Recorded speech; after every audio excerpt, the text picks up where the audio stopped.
সময় যারা মাননীয় সদস্য প্রশ্ন তালিকা করেন। দেন, যারা তালিকা দেন, প্রশ্ন করেন, প্রশ্ন জি করেন। জি, আমি একটা প্রশ্ন করেছি যে এই বৈষম্য দূর করবেন কিনা। আর একটা ইনফরমেশনের জন্য আমি বলে রাখি মাননীয় মন্ত্রী মহোদয়কে যে যে বিকাশ বা নগদ নাম্বার দেওয়া থাকে, অনেক সময় দেখা যায় নাম থাকে আব্দুর রহিমের, কিন্তু বিকাশ বা নগদ নাম্বার দেওয়া থাকে মেম্বার সাহেবের বা চেয়ারম্যান সাহেবের। এই যে একটা এটি অন্য প্রসঙ্গ। মাননীয় মন্ত্রী সেজন্য একটা আমি প্রশ্ন এটা বলছি। জি ধন্যবাদ, ধন্যবাদ মাননীয় প্রশ্ন স্পিকার। করবেন মাননীয় প্রতিমন্ত্রী। ধন্যবাদ মাননীয় সংসদ সদস্য। আসলে যেসব প্রশ্নগুলো আমাদের কার্যতালিকায় থাকে না, নোটিশ দিলে ভালো হয়, পরবর্তীতে নোটিশ দেওয়ার জন্য আমি অনুরোধ জানাচ্ছি। আপনার প্রশ্নটা আমি অ্যাড্রেস করছি এভাবে যে, প্রথম কথা হচ্ছে আমাদের বর্তমান সরকার আমরা চেষ্টা করেছি সকল প্রকার স্বজনপ্রীতি এবং সকল ধরনের যেই প্রবলেমসগুলো এর আগে, ইররেগুলারিটিসগুলো এর আগে ডিস্ট্রিবিউশন লেভেলে হয়েছে, এগুলোর ঊর্ধ্বে উঠে গিয়ে কাজগুলো করার, যেটা অনেক বড় একটি উদাহরণ হচ্ছে আমাদের ফ্যামিলি কার্ড। সো বিগত সময়গুলোতে আমাদের বিটার এক্সপিরিয়েন্স অনেক আছে, বিগত সময়গুলোতে আমাদের না পাওয়া অনেক আছে, কষ্ট অনেক আছে। আমরা সেখান থেকে বেরিয়ে একটি উন্নত বাংলাদেশ, সবার জন্য বাংলাদেশ গড়তে চাই। সেক্ষেত্রে আমরা অবশ্যই এই স্বজনপ্রীতির ঊর্ধ্বে উঠে গিয়ে একটি সমতা বজায় রেখে প্রত্যেকের জন্য যেন আমরা বেনিফিটগুলোকে দিতে পারি, সেই ব্যবস্থা আমরা অবশ্যই করার চেষ্টা করবো ইনশাআল্লাহ, সেদিকে আমাদের নজর থাকবে। আর যেটা আপনি বলছেন যে বিভিন্ন সময়ে মোবাইল ওয়ালেটের মাধ্যমে যেই ডিস্ট্রিবিউশনগুলো হয় বেনিফিট এন্ডে, এটা খুব প্র্যাকটিক্যাল একটা প্রবলেম যে অনেক সময় অনেক মুরব্বী থাকেন, অনেক মানুষ থাকেন একদম প্রান্তিক লেভেলে, যারা নিজেরা হয়তো মোবাইলটা অপারেটর করতে পারেন না। তিনি হয়তো তার ছেলে অথবা নাতি কারো কাছে কারো নামে ওই মোবাইল নাম্বারে যারা যখন দিয়ে দেন, তখন যিনি টাকাটা উইথড্র করছেন তখন হয়তো ওই জায়গাটাতে গিয়ে কিছু অ্যানোমেলি হয়। সো এটা একেবারে খুব ব্যক্তিগত পর্যায় থেকে হয় বলে আমরা মনে করি, এটা আমরা দেখেছিও। তারপরে আমরা চেষ্টা করব এই বিষয়গুলো, যেহেতু একজন মানুষ যাকে এই টাকাটা দেওয়া হচ্ছে 500 হোক 700 হোক, এই টাকাটা কিন্তু তার জন্য অনেক বড় একটি ব্যাপার। তো সেটা যেন অবশ্যই যার টাকা তার কাছে পৌঁছায়, সেটাকে নিশ্চিত করার জন্য আমরা আরও রিফাইনারি ওয়েতে গিয়ে আমরা একটা ব্যবস্থা গ্রহণ করার চেষ্টা করব। অসংখ্য ধন্যবাদ। ধন্যবাদ মাননীয় প্রতিমন্ত্রী। পরবর্তী প্রশ্নে যাচ্ছি। তারকা চিহ্নিত প্রশ্ন 3, জনাব এস.এম. জাহাঙ্গীর হোসেন, ঢাকা 18। প্রশ্ন করুন। মাননীয় স্পিকার, আপনাকে ধন্যবাদ। বিসমিল্লাহির রহমানির রহিম। আমি সর্বপ্রথম কৃতজ্ঞতা জানাচ্ছি ঢাকা 18 আসনের জনগণের প্রতি, যারা আমাকে ভোট দিয়ে নির্বাচিত করে এই মহান সংসদে পাঠিয়েছেন। আমি কৃতজ্ঞতা জানাচ্ছি আমাদের নেতা, বর্তমান বাংলাদেশের প্রধানমন্ত্রী জনাব তারেক রহমানের কাছে, যিনি আমাকে সেই এলাকায় ঢাকা 18 আসন মনোনয়ন দিয়েছেন। মাননীয় স্পিকার, আপনার মাধ্যমে আমি তারকা চিহ্নিত 3 প্রশ্নটি মহান সংসদে উত্থাপন করিলাম। আপনাকে ধন্যবাদ মাননীয় স্পিকার। মাননীয় মন্ত্রী।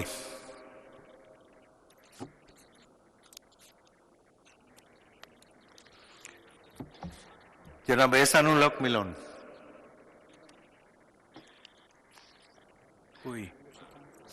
বিসমিল্লাহির রহমানির রহিম। মাননীয় শিক্ষামন্ত্রী। আজকে এই মহান সংসদে দাঁড়িয়ে প্রথমে আমি ধন্যবাদ দিচ্ছি কচুয়ার জনগণকে, যারা আমার নির্বাচিত করে এই মহান সংসদে পাঠিয়েছেন। তারপর আমি ধন্যবাদ দিচ্ছি যিনি আজকে আমাকে সুযোগ করে দিয়েছেন এই মহান সংসদে এই দায়িত্ব পালন করার জন্য। তিনি হলেন আমাদের বাংলাদেশের প্রধানমন্ত্রী জনাব তারেক রহমান। আমি আজকে এই মহান সংসদে দাঁড়িয়ে শ্রদ্ধাভরে স্মরণ করছি যিনি আমাকে পূর্ব এই সংসদে এসে কথা বলার সুযোগ করে দিয়েছিলেন, সেই আমাদের দেশমাতা প্রয়াত মরহুমা বেগম খালেদা জিয়াকে। মাননীয় স্পিকার,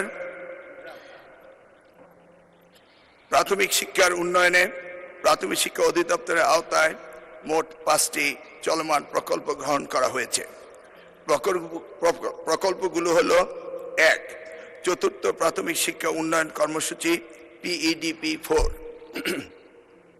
যেটা শুরু হয়েছিল জুলাই 2018 থেকে জুন 2026 পর্যন্ত। চাহিদা ভিত্তিক সরকারি প্রাথমিক বিদ্যালয় উন্নয়ন প্রকল্প প্রথম পর্যায়ে 2016 থেকে 2026 পর্যন্ত। ঢাকা মহানগরী ও পূর্বাঞ্চলে সরকারি প্রাথমিক বিদ্যালয় স্থাপন, অবকাঠামো উন্নয়ন, দৃষ্টি উন্নয়ন প্রকল্প জানুয়ারি 2020 থেকে June 2027। Pre-primary and primary education improvement projects in Coxbazar and Bandarban districts and Bansarampur and Noakhali, July 2024 থেকে জুন 2027। এছাড়াও 150টি উপজেলায় সরকারি প্রাথমিক বিদ্যালয় ফিডিং প্রকল্প যেটা শুরু হয়েছে জানুয়ারি 2025 থেকে ডিসেম্বর 2027 পর্যন্ত। উপ আনুষ্ঠানিক শিক্ষা ব্যুরোর মাধ্যমে দেশে 58টি উপজেলায় কার্যকর সাক্ষরতা ও ব্যবহারিক কর্মদক্ষতা প্রশিক্ষণ প্রাক বৃত্তিমূলক পর্যায়ে কোর্সটি বাস্তবায়ন করা হচ্ছে। সর্বশেষ 64 জেলায় প্রতিটি একটি করে উপজেলায় বিদ্যালয় বহির্ভূত শিশুদের জন্য বিকল্প শিক্ষা সুযোগ alternative learning opportunity for out of school children ALO শীর্ষক প্রকল্প বাস্তবায়নের উদ্যোগ গ্রহণ করা হয়েছে, যা গত 25 জানুয়ারি 2026 তারিখে একনেক সভায় অনুমোদিত হয়েছে। প্রকল্পের মেয়াদ জানুয়ারি 2026 হতে ডিসেম্বর 2028 পর্যন্ত। মাননীয় সংসদ সদস্যকে এই প্রশ্নের জন্য ধন্যবাদ। ধন্যবাদ মাননীয় মন্ত্রী। মাননীয় সদস্য SM জাহাঙ্গীর হোসেন একটি প্রশ্ন করতে পারেন। মাননীয় স্পিকার, আপনাকে ধন্যবাদ। মাননীয় স্পিকার, আপনার মাধ্যমে আমি মাননীয় মন্ত্রীকে প্রশ্ন করতে চাই।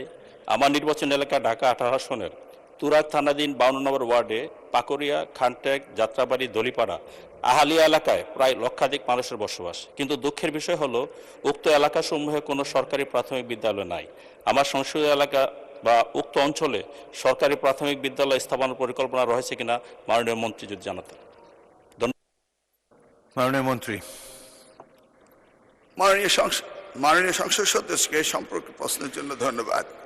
বিধি মোতাবেক যদি মাননীয় সংসদ সদস্য সেই এলাকায় 33 শতক জায়গা লিখিত দিতে পারেন, যদি এটা পৌরসভা হয়ে থাকে তাহলে এটা শিথিলযোগ্য রয়েছে, এবং ক্যাচমেন্ট এরিয়াতে যদি 5 হতে 10 বছর বয়সী ন্যূনতম 200 ছাত্রছাত্রীর সংখ্যা থাকে এবং গমনযোগ্য নিয়ারেস্ট প্লেসে আসা যাওয়ার জন্য রাস্তাঘাট থেকে থাকে, এই ধরনের বিদ্যালয় উপযোগী স্থান পাওয়া গেলে মাননীয় সংসদ সদস্য যদি আমাদের অবহিত করেন এবং ডিউ লেটার দেন, এই বিষয়ে ব্যবস্থা নেওয়া যেতে পারে। মাননীয় স্পিকার, আপনাকে ধন্যবাদ। ধন্যবাদ। মাননীয় সদস্য জনাব মনিরুল হক চৌধুরী।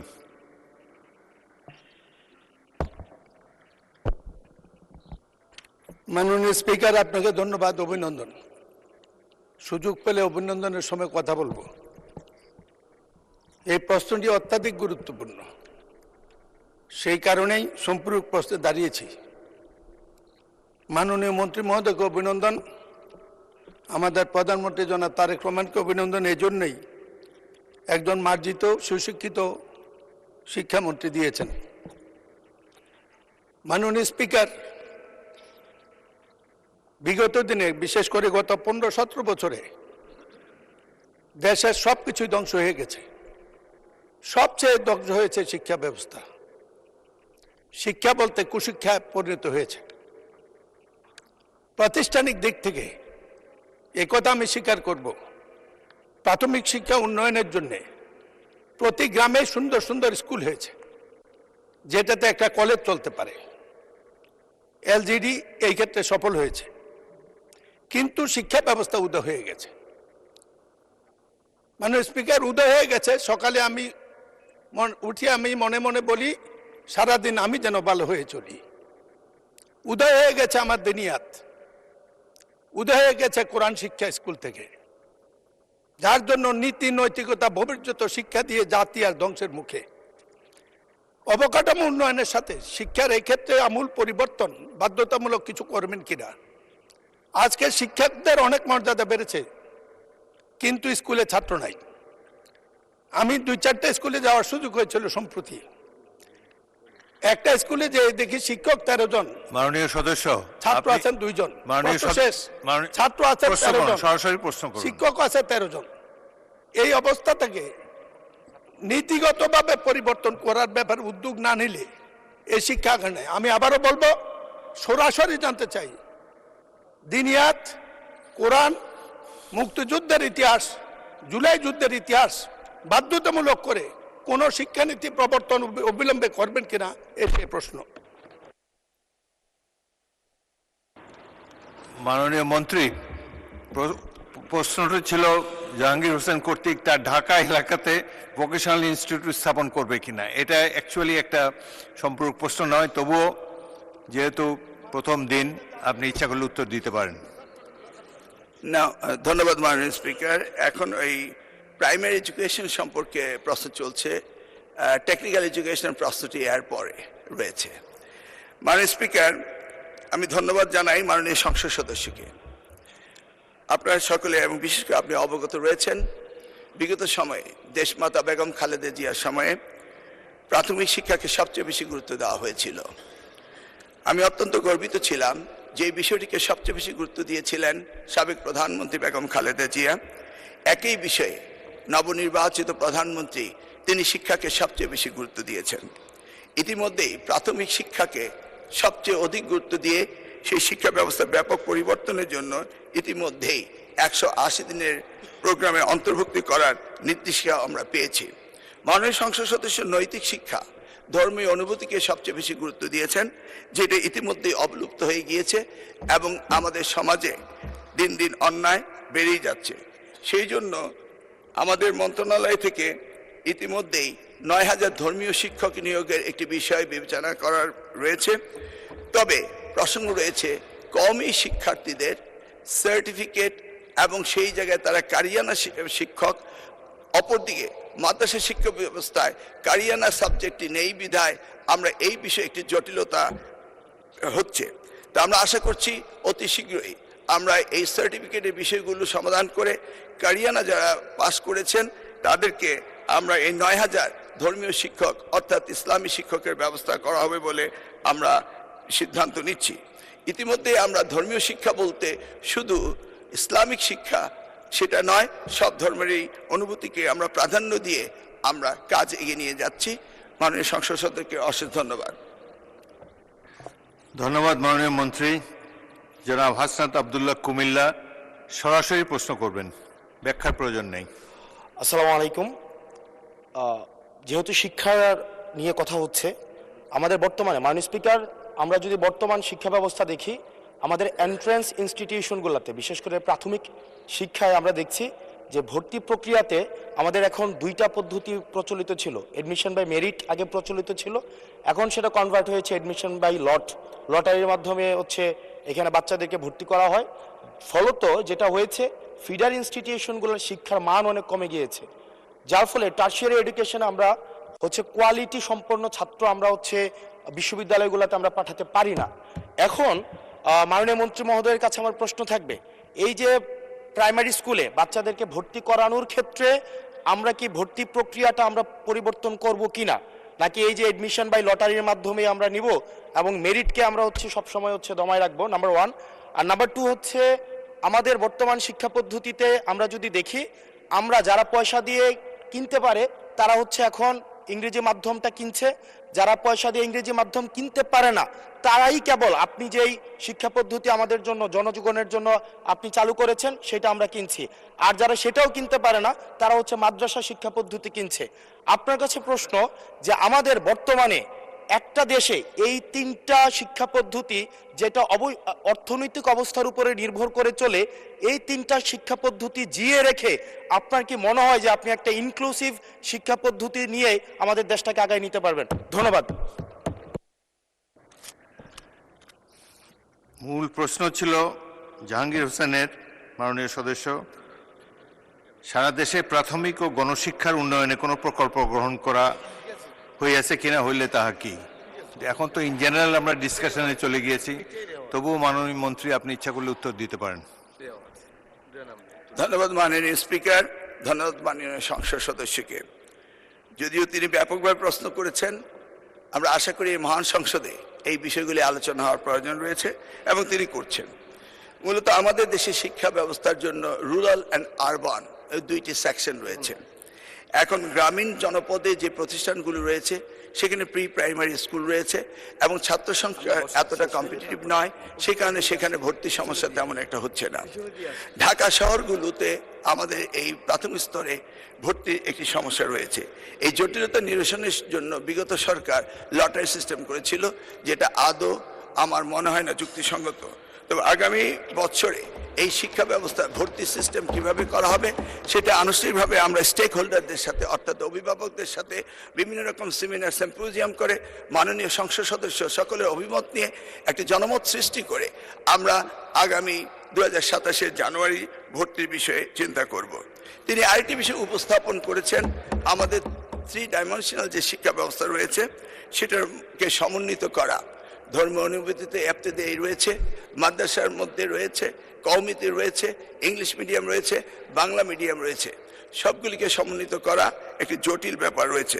তবু আমরা ইতিমধ্যে কমিটি করেছি ইংলিশ মিডিয়াম স্কুলগুলোকে সরকারের আওতায় এনে তাদেরকে কিভাবে আমাদের যুগোপযোগী শিক্ষা ব্যবস্থা বাংলাদেশের দেশের নিয়ম কানুন মেনে করা যায় সেই বিষয়ে আমরা কাজ করছি। ইতিমধ্যে আমরা কমিটি গঠন করে তাদের সাথে যোগাযোগ করছি। দ্বিতীয়টি হলো ইবতেদায়ী শিক্ষা ব্যবস্থা, সেটাকেও আমরা ইতিমধ্যেই আমরা সেই বিষয়ে ব্যাপক কাজ শুরু করেছি। আর কওমি শিক্ষা ব্যবস্থাকে কিভাবে অন্তর্ভুক্ত করা যায়, কারণ একটি দেশে বিভিন্ন শিক্ষা ব্যবস্থা না থেকে কিভাবে শিক্ষা ব্যবস্থা সমন্বিত করা যায় সেই ব্যাপারে সরকারের পক্ষ থেকে প্রচেষ্টা এবং উদ্যোগ আমরা নিচ্ছি। ইনশাআল্লাহ আগামী দিনগুলোতে পর্যায়ক্রমে আপনারা দেখতে পাবেন। আপনাকে অশেষ ধন্যবাদ। ধন্যবাদ। দেওয়ান মোহাম্মদ সালাউদ্দিন, ঢাকা 19।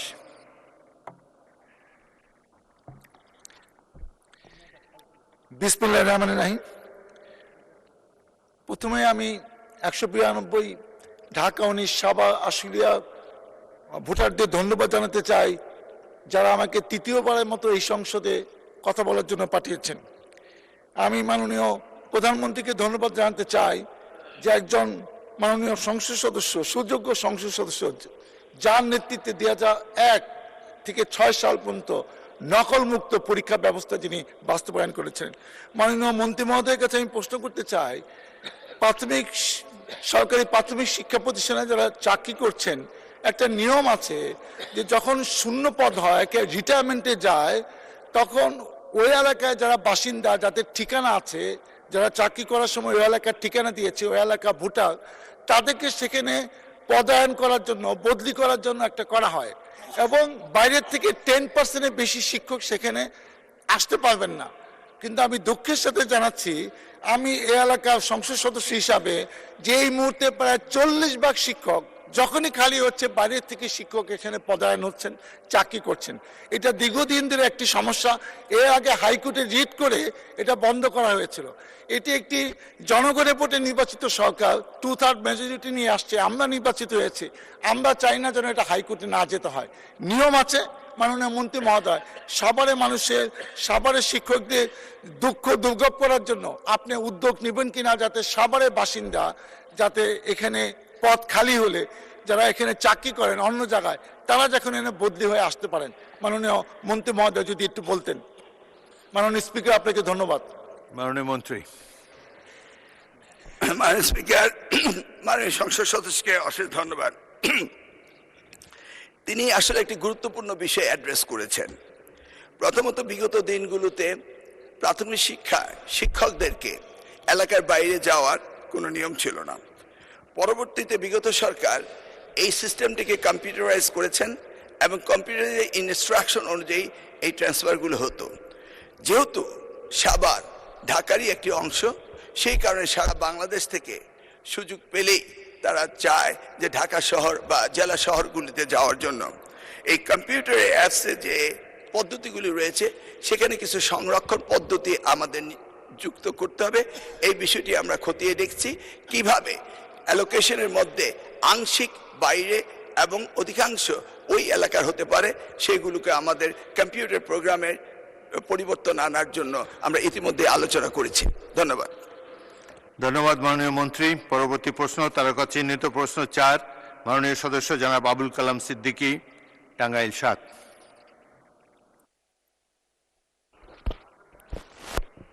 মাননীয় স্পিকার, আপনাকে ধন্যবাদ। আপনার মাধ্যমে তারকা চিহ্নিত প্রশ্ন 4 মহান সংসদে উত্থাপন করছি। আপনাকে ধন্যবাদ। ধন্যবাদ মাননীয় সদস্য। মাননীয় মন্ত্রী।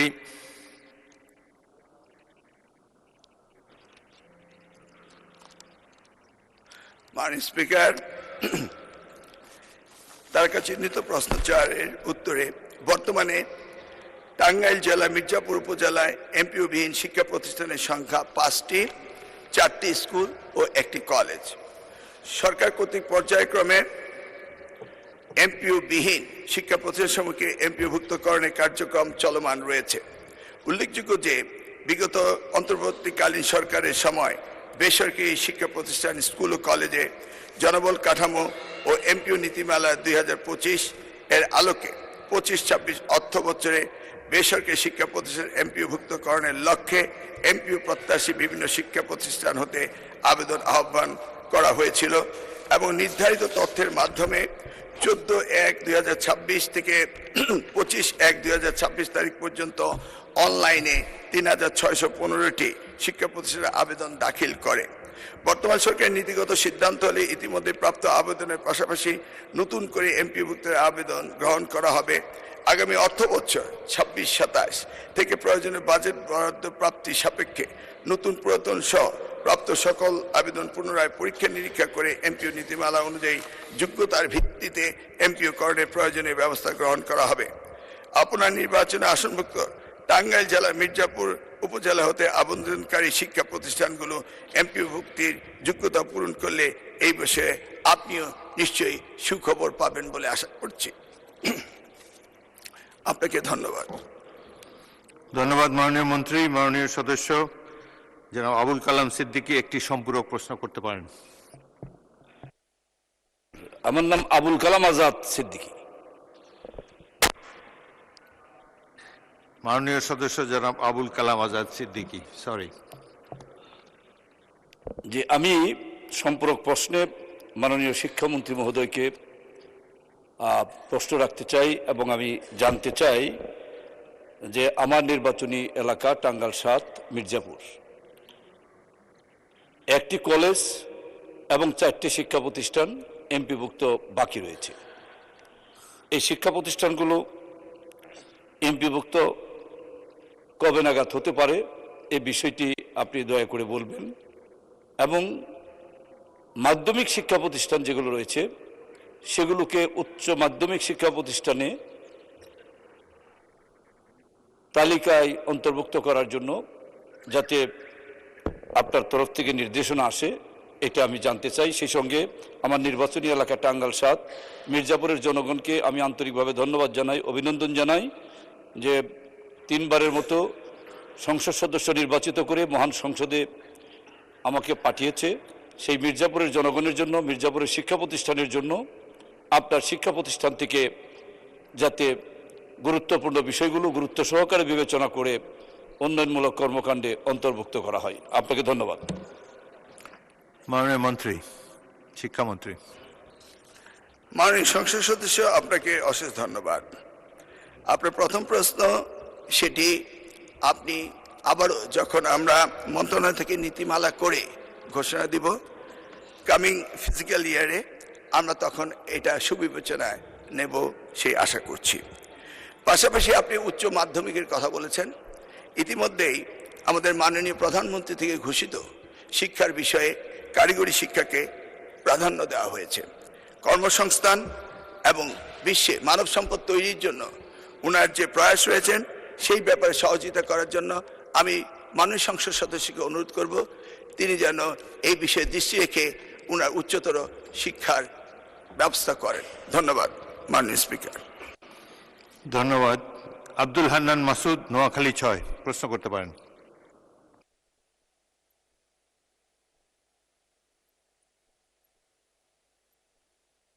এর জন্য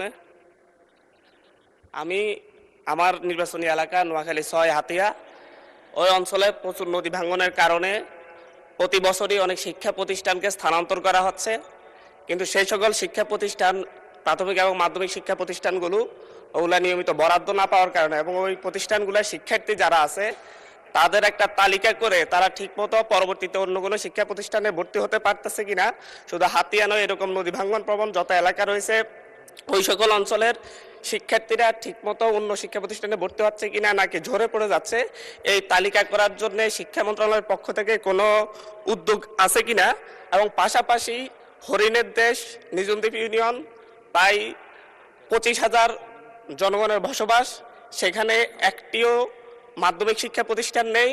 পাশাপাশি সেখানে যে প্রাথমিক শিক্ষা প্রতিষ্ঠানগুলো রয়েছে সেই প্রতিষ্ঠানগুলোতে শিক্ষকের প্রবল সংকট। এই ব্যাপারে পিছিয়ে পড়া জনগোষ্ঠীর জন্য এবং আমাদের প্রত্যন্ত গ্রামাঞ্চলে শিক্ষা ব্যবস্থা পৌঁছে দেওয়ার জন্য সরকারের নতুন কোনো উদ্যোগ আছে কিনা সে ব্যাপারে আমি মাননীয় শিক্ষামন্ত্রীর কাছে জানতে চাই। মাননীয় শিক্ষামন্ত্রী। মাননীয় সংসদ সদস্যকে অসংখ্য ধন্যবাদ। ইতিপূর্বে 2001 থেকে 2006 সালে নকল প্রতিরোধ আন্দোলনের সময় আমি সেখানে গিয়েছিলাম এবং দেখেছিলাম নদী ভাঙ্গনে কলেজ চলে যাচ্ছিল এবং সাবেক প্রধানমন্ত্রী বেগম খালেদা জিয়ার সময় সেই কলেজগুলোকে সরিয়ে ভালো অবস্থানে নেওয়া হয়েছিল। যে সমস্ত প্রতিষ্ঠানগুলো নদী ভেঙে যায় তাৎক্ষণিকভাবে আমরা সেই প্রতিষ্ঠানগুলোকে নতুন করে আমরা তৈরি করি। তবে উনি যেটা বলেছেন সেখানে শিক্ষায় ঝরে পড়া, আমরা ঝরে পড়ার ব্যাপারও আমাদের বিভিন্ন প্রজেক্ট থেকে আমরা সেগুলোকে দেখি, পর্যালোচনা করি। উনি যদি লিখিত কোনো নোটিশ দেন তাহলে আমি ওই এলাকার ঝরে পড়ার সংখ্যা, মাধ্যমিক স্কুলের সংখ্যা এবং প্রয়োজন সাপেক্ষে নতুন বিদ্যালয় স্থাপনেরও এই মহান সংসদ থেকে আমরা শিক্ষা মন্ত্রক থেকে উদ্যোগ নেব সেই ব্যাপারে আমরা বলতে পারি। আমি এটাও বলতে পারি যে বিভিন্ন প্রশ্নে এসছে বিরোধী দলের বিষয়ে, আমি এটাও বলতে পারি মাননীয় প্রধানমন্ত্রী আমাদেরকে নির্দেশ দিয়েছেন সারা বাংলাদেশে শিক্ষাকে দলীয়করণ না করে শিক্ষা সকলেরই ব্যবহারযোগ্য সামগ্রী, এই শিক্ষাকে উন্নত করার জন্য তিনি নির্দেশ দিয়েছেন। সেই আলোকে আমরা ওনার হাতিয়াকে সুন্দর দৃষ্টি নিয়ে আগামী দিনগুলোতে আমরা তার স্কুলের ব্যবস্থা করব বলে আশা করতে পারি। ধন্যবাদ। ধন্যবাদ। মোহাম্মদ আনোয়ারুল ইসলাম, কুড়িগ্রাম 1।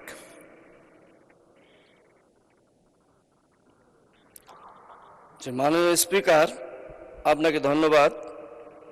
সেই সাথে আমার নির্বাচনী এলাকা 25 কুড়িগ্রাম 1 আসনের সর্বস্তরের জনসাধারণকে জানাই আন্তরিক ধন্যবাদ ও শুভেচ্ছা। আমার মাননীয় শিক্ষামন্ত্রীর কাছে প্রশ্ন, আমাদের মাননীয় সাবেক প্রধানমন্ত্রী বেগম খালেদা জিয়া জাতীয় বিশ্ববিদ্যালয় প্রতিষ্ঠা করেছেন এবং পরবর্তীতে বেসরকারি প্রতিষ্ঠানে বেসরকারি কলেজগুলোতে অনার্স খোলার জন্য এবং মাস্টার্স খোলার জন্য অনুমতি দেওয়া হয়েছে, কিন্তু দীর্ঘদিন থেকে তারা এখন পর্যন্ত এমপিওভুক্ত হচ্ছে না ওই শিক্ষকগুলো। যদিও বিশ্ববিদ্যালয় এবং মাধ্যমিক উচ্চ শিক্ষা অধিদপ্তরের নিয়ম অনুযায়ী তাদেরকে নিয়োগ দেওয়া হয়েছে। ইতিমধ্যেই এই অন্তর্বর্তীকালীন সরকারের সময়ে নীতিগত সিদ্ধান্ত হয়েছে।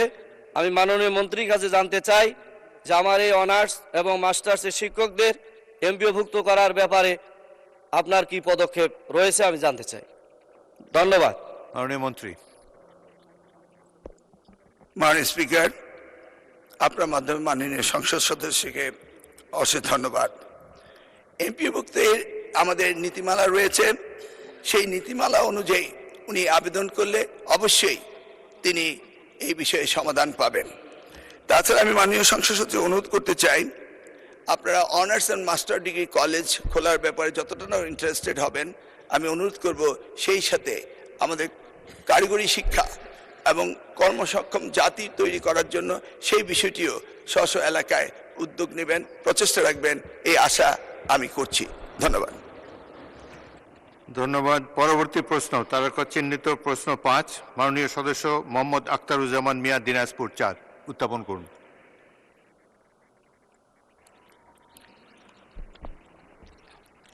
বিসমিল্লাহির রহমানির রহিম। মাননীয় স্পিকার, মহান জাতীয় সংসদের স্পিকার নির্বাচিত হওয়ার জন্য আপনাকে ধন্যবাদ জানাই। আমি ধন্যবাদ জানাই আমার প্রিয় নেতা গণপ্রজাতন্ত্রী বাংলাদেশ সরকারের মাননীয় প্রধানমন্ত্রী জনাব তারেক রহমানকে, যিনি আজকে আমাকে সংসদ সদস্য এবং পরিশেষে হুইপ নির্বাচিত করেছেন, মনোনীত করেছেন। এই আমি তাকে অন্তরের অন্তঃস্থল থেকে আন্তরিক ধন্যবাদ জানাই। আমি ধন্যবাদ জানাই আমার নির্বাচনী এলাকার ভোটারদেরকে, আমার ভাই বোনদেরকে যারা শত প্রতিকূলতার মাঝেও আমাকে নির্বাচিত করেছেন।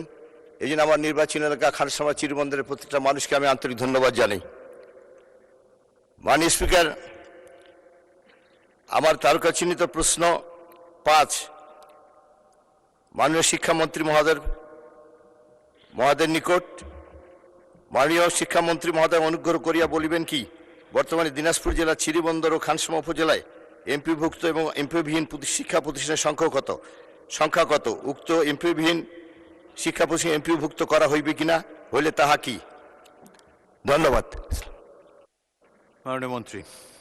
মাননীয় স্পিকার, মাননীয় সংসদ সদস্যকে অশেষ ধন্যবাদ।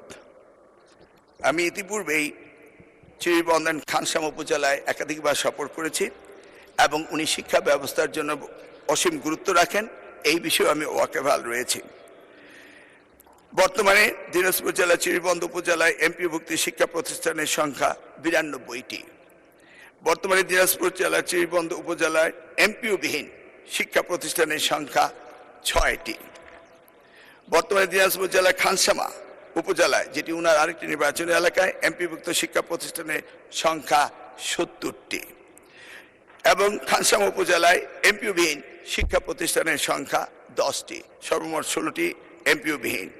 সরকার কর্তৃক পর্যায়ক্রমে এমপিওবিহীন শিক্ষা প্রতিষ্ঠানসমূহকে এমপিভুক্তকরণের চলমান কার্যক্রম রয়েছে।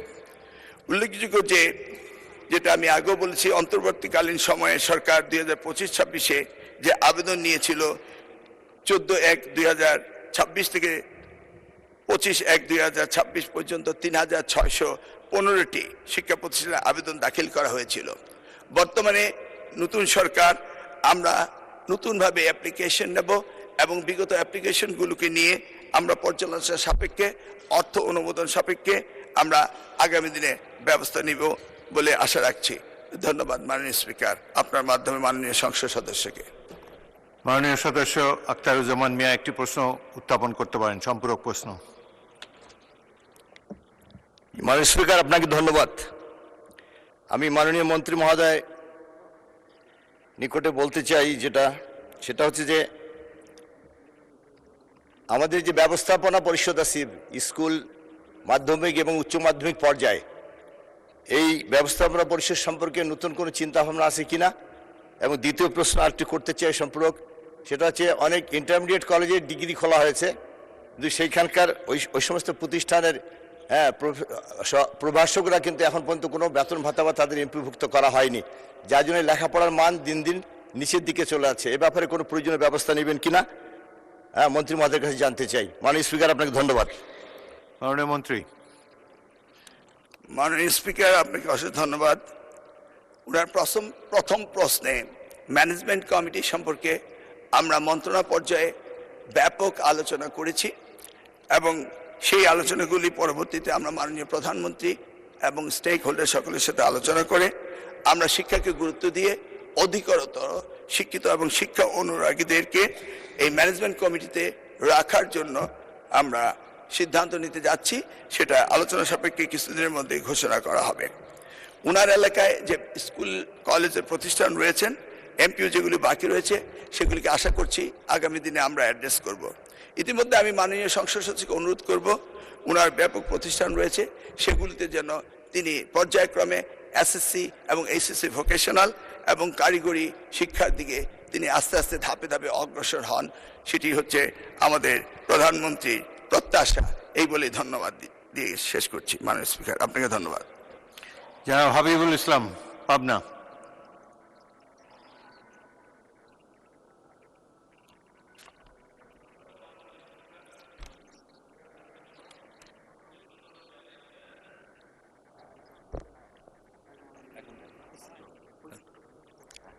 ধন্যবাদ মাননীয় স্পিকার।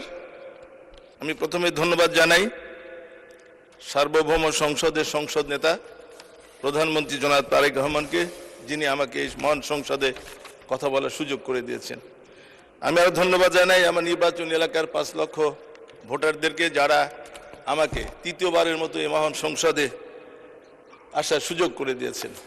মন্ত্রী মহোদয়ের কাছে আমার প্রশ্ন, আমার নির্বাচনী এলাকার আমার প্রতিষ্ঠিত একটি কৃষি কলেজ, যেটি সরকারি নীতিমালার ভিত্তিতে এমপিভুক্ত হয়েছিল, কিন্তু সাবেক ভোটারবিহীন এমপির একটা ডিও লেটারের কারণে আমার সেই কৃষি কলেজটির এমপিভুক্ত আজ পর্যন্ত হয় নাই। 2010 সালে সরকারি নীতিমালা অনুযায়ী আমার নির্বাচন এলাকার আমার প্রতিষ্ঠিত 3টি কলেজে এমপিভুক্ত হয়েছিল, কিন্তু সেটিও তৎকালীন মন্ত্রী জনাব মরহুম একে খন্দকারের ডিও লেটারের কারণে বাতিল করা হয়। পরবর্তী আইনের লড়াই 10 বছর আইনি লড়াই করে আমি সেই প্রতিষ্ঠানগুলোকে মুক্ত করতে পেরেছি। মাননীয় সদস্য, আমি একটু বলি, আপনার প্রশ্ন এখন পর্যন্ত আমার এটা হচ্ছে যে আমি আর আইনি মন্ত্রী লড়াই মহোদয়, করতে আপনার চাই প্রশ্ন না। বুঝতে মাননীয় পেরেছি। মন্ত্রীর কাছে আমার প্রশ্ন যে এই ব্যাপারে উনি কার্যকরী পদক্ষেপ গ্রহণ করবেন কিনা। মাননীয় মাননীয় স্পিকার, মন্ত্রী। আপনাকে ধন্যবাদ।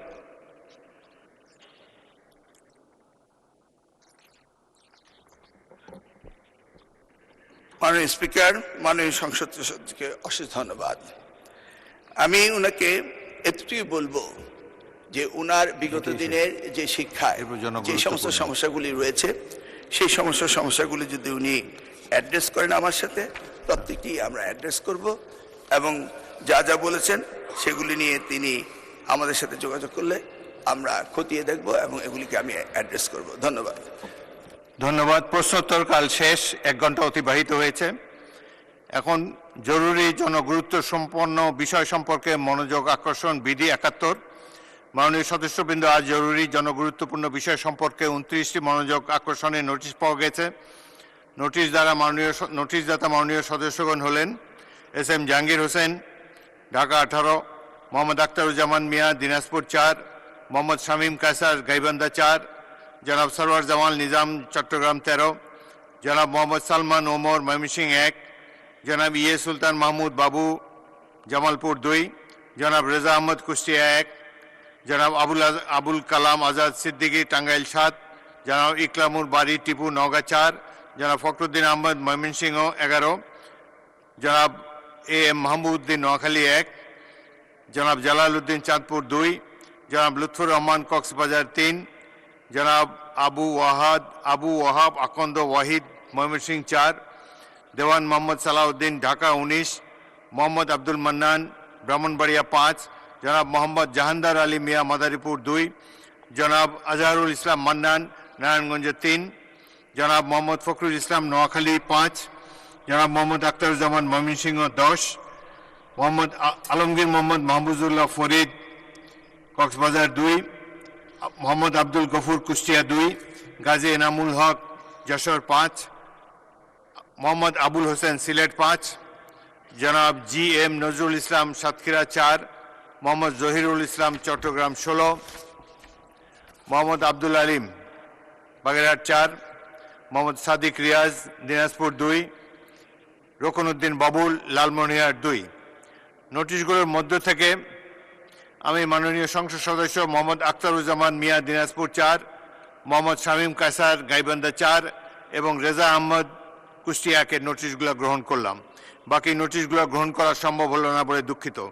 যাদের নোটিশ গ্রহণ করা সম্ভব হয়নি বিধি অনুযায়ী তাদের মধ্যে প্রত্যেককে নিজ নিজ নোটিশের বিষয়বস্তু সম্পর্কে 2 মিনিট করে সর্বোচ্চ 30 মিনিট বক্তব্য রাখার আহ্বান জানাচ্ছি।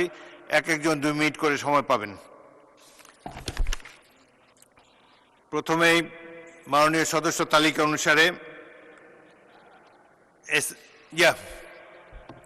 জি মাননীয় বিরোধী দলের নেতা উত্থাপন করুন।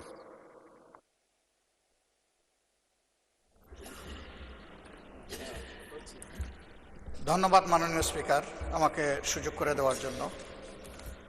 আমি সময়ের বাধ্যবাধকতার কারণে এই বিষয়টি মহান এই সংসদে উত্থাপন করতে যাচ্ছি। জুলাই গণ অভ্যুত্থানের প্রেক্ষাপটে গঠিত এই সংসদ স্বাভাবিকভাবে তার নির্বাচনী প্রক্রিয়া আসেনি।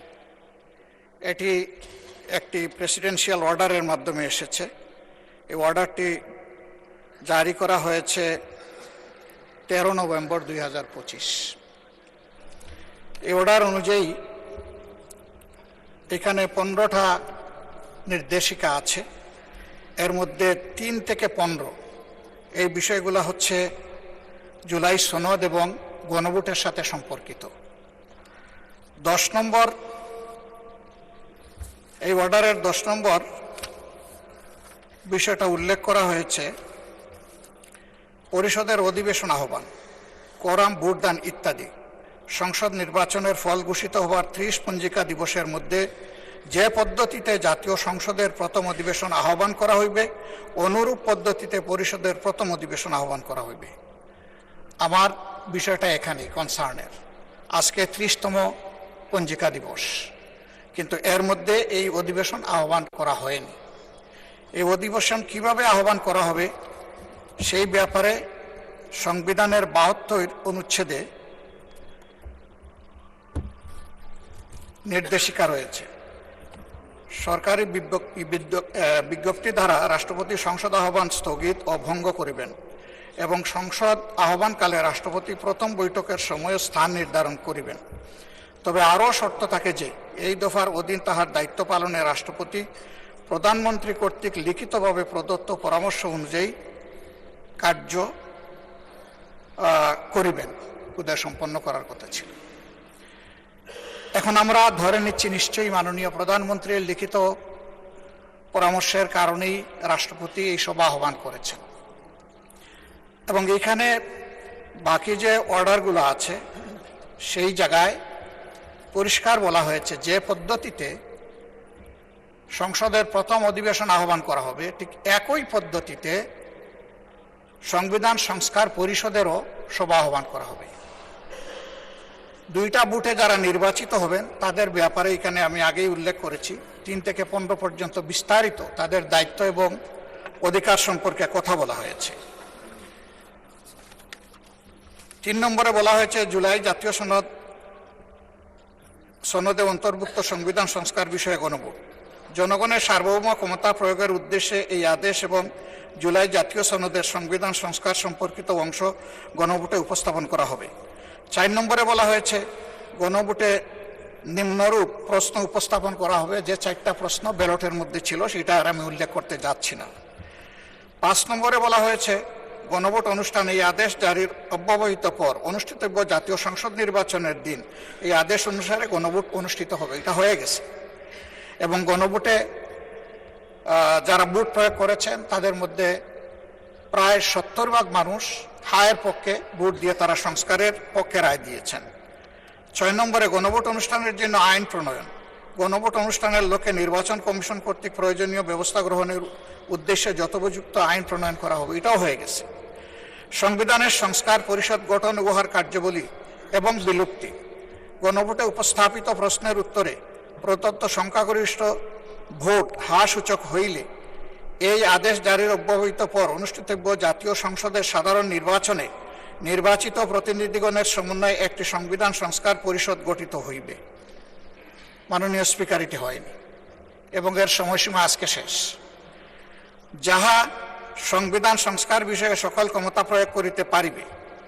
খ, উক্ত নির্বাচনে নির্বাচিত প্রতিনিধিগণ একসাথে জাতীয় সংসদের সদস্য হিসাবে এবং এই আদেশ অনুসারে সংবিধান সংস্কার পরিষদের সদস্য হিসাবে দায়িত্ব পালন করিবেন। এই সুযোগ আমরা পেতে চাই। পরিষদ উহার প্রথম অধিবেশন শুরুর তারিখ হইতে 180 কার্য দিবসের মধ্যে জুলাই জাতীয় সনদ এবং গণভোটের ফলাফল অনুসারে সংবিধান সংস্কার সম্পন্ন করিবে এবং তা সম্পন্ন করিবার পর পরিষদের কার্যক্রম সমাপ্ত হইবে। শুরুই হোক আগে, তারপরে সমাপ্ত। পরিষদের কর্মধারায় অংশগ্রহণের সময় নির্বাচিত প্রতিনিধিগণ পরিষদ সদস্য হিসাবে অভিহিত হইবেন। মানে 2টা ক্যাপাসিটিতে আমরা এখানে নির্বাচিত হয়েছি, 2টা বুথের মাধ্যমে, আলাদা আলাদা বুথ। এই আদেশের উদ্দেশ্য পূরণকল্পে পরিষদ ইহার অধিবেশন আহ্বান ও মুলতবি, সংবিধান সংস্কার বিষয়ক প্রস্তাব উত্থাপনের পদ্ধতি, উক্ত প্রস্তাব বিবেচনা ও গ্রহণ এবং অন্য সকল বিষয়ে কার্যপ্রণালী নির্ধারণ করিবে। জাতীয় সংসদ সচিবালয় পরিষদকে সাচিবিক সহায়তা প্রদান করিবেন। শপথ এবং শপথ পাঠ পরিচালনা। নির্বাচিত প্রতিনিধিগণ সংসদ সদস্য হিসাবে শপথ গ্রহণের পর একই শপথ অনুষ্ঠানে এই আদেশের তফসিলে বর্ণিত 1 অনুযায়ী পরিষদ সদস্য হিসাবে শপথ গ্রহণ করিবেন এবং অনুরূপ শপথ পত্রে স্বাক্ষর দান করিবেন। আমরা সকল বিরোধী দলীয় সদস্য 77 জন আমরা এটা গ্রহণ করেছি এবং স্বাক্ষর প্রদান করেছি।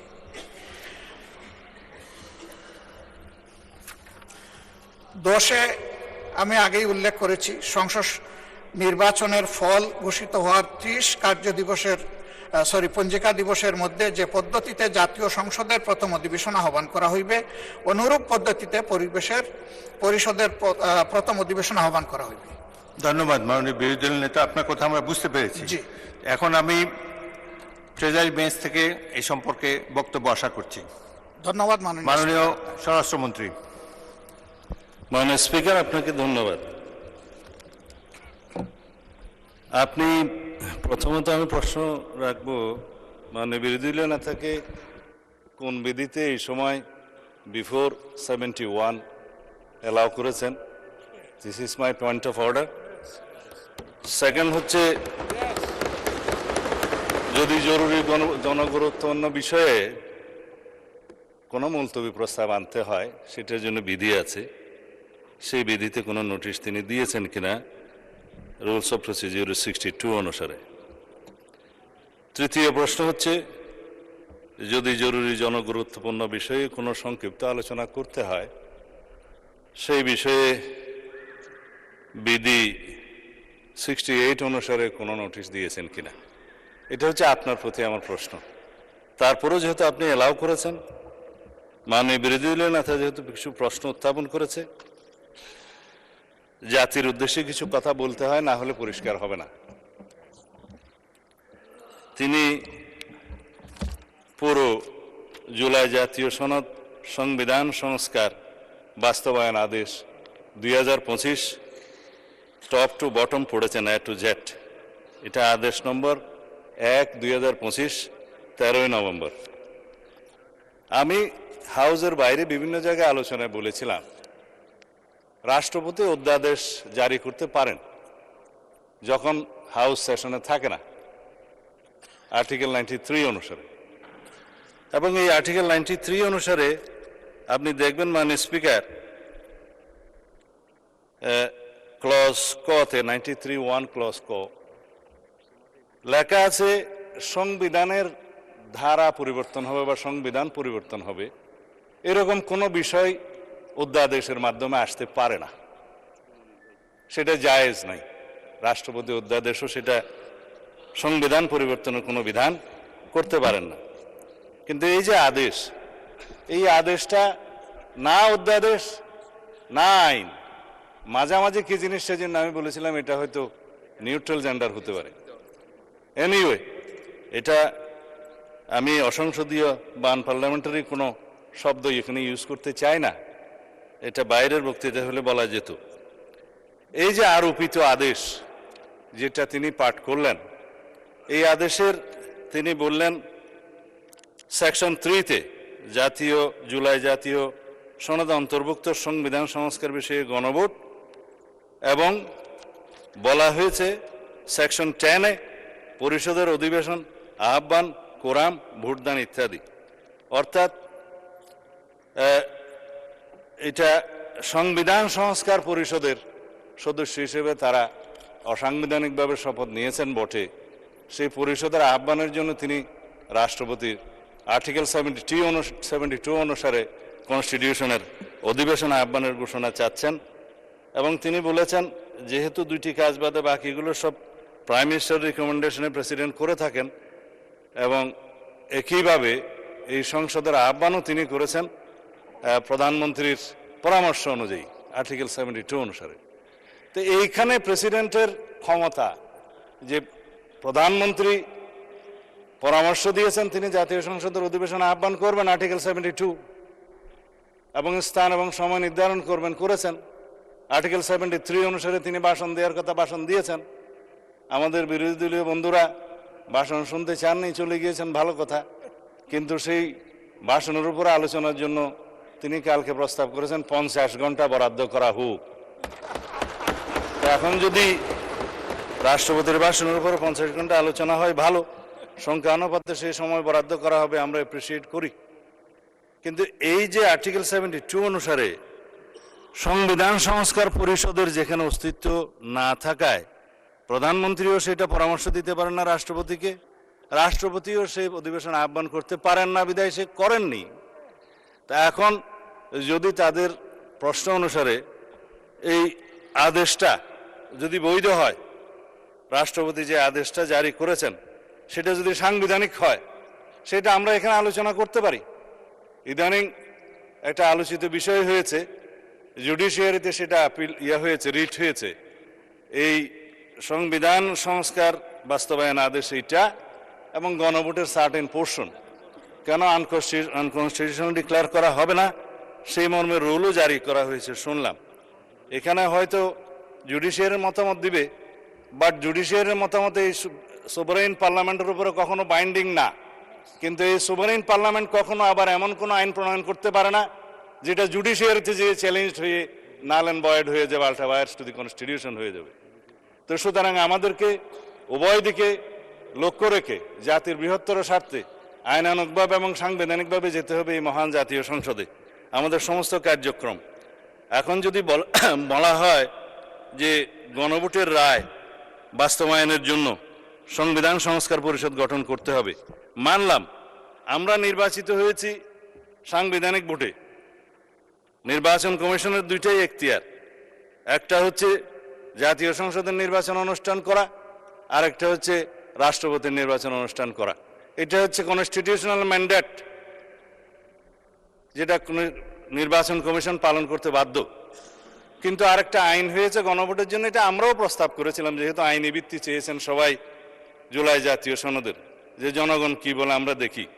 সেখানে জুলাই জাতীয় সনদ যেভাবে স্বাক্ষরিত হয়েছে, রাজনৈতিক সমঝোতার দলিল হিসেবে ঐতিহাসিকভাবে যেটা স্বাক্ষরিত হয়েছে, তার উপর ভিত্তি করে জুলাই জাতীয় সনদের পক্ষে এদেশের জনগণ আছে কি নাই সেই প্রশ্নে গণভোট হতে পারে, এবং সেটা একদিনে হবে না, 2 দিনে হবে। সেই বাহাস অনেকদিন হয়েছে, অতঃপর একদিনে অনুষ্ঠিত হয়েছে। এবং সেই ব্যালটে গণভোটে হ্যাঁ এবং না লেখা ছিল, কিন্তু এই আদেশটা মাঝখানে জারি করে আরেকটা প্রশ্ন ওখানে ইন্ট্রোডিউস করে দেয়া হয়েছে যে এই প্রশ্নে গণভোট দেয়া হলো 4টা প্রশ্ন, যে প্রশ্নের মধ্যে একটা বিশাল প্রশ্ন জুলাই জাতীয় সনদের সমঝোতা হয়নি, এটা একটা জবরদস্তিমূলক আরোপিত আদেশ করে সেই আদেশের একটা প্রশ্ন গণভোটের মধ্যে দেয়া হলো, যেটা আমার পড়তে লাগছে 3.5 ঘন্টা। জনগণ সেটা পড়ে হ্যাঁ এবং না দিয়েছে কিনা আমি জানি না। তবে 4টা ভোট, 4টা প্রশ্ন, সেই প্রশ্নের মধ্যে একটা অ্যান্সার দিতে বলা হয়েছে, আইদার হ্যাঁ অথবা না বলুন। কিন্তু 4টা ভোটে তো 4টা প্রশ্ন থাকা উচিত ছিল যে আমরা কোন কোন প্রশ্নে হ্যাঁ বলবো, কোন কোন প্রশ্নে না বলবো, সেই অপশনও ছিল না। আমি সেই লম্বা বাহাসে যাচ্ছি না, তারপরও গণভোটের রায় যদি বাস্তবায়ন করতে হয়, সেই গণভোট এই আইন অনুসারে, সেই রায় অনুসারে সংবিধানে আগে সংস্কার আসতে হবে, সংবিধানের সংশোধন আসতে হবে। সংবিধানে যদি সেটা আমরা গ্রহণ করি, তারপরে সেই গণভোটের রায় বাস্তবায়নের জন্য তখন সংবিধান যদি এটা কন্টেইন করে, ধারণ করার পরে তখন যদি পরিষদের সদস্য হিসেবে শপথ নিতে হয়, সেটা তখনকার ব্যাপার হবে।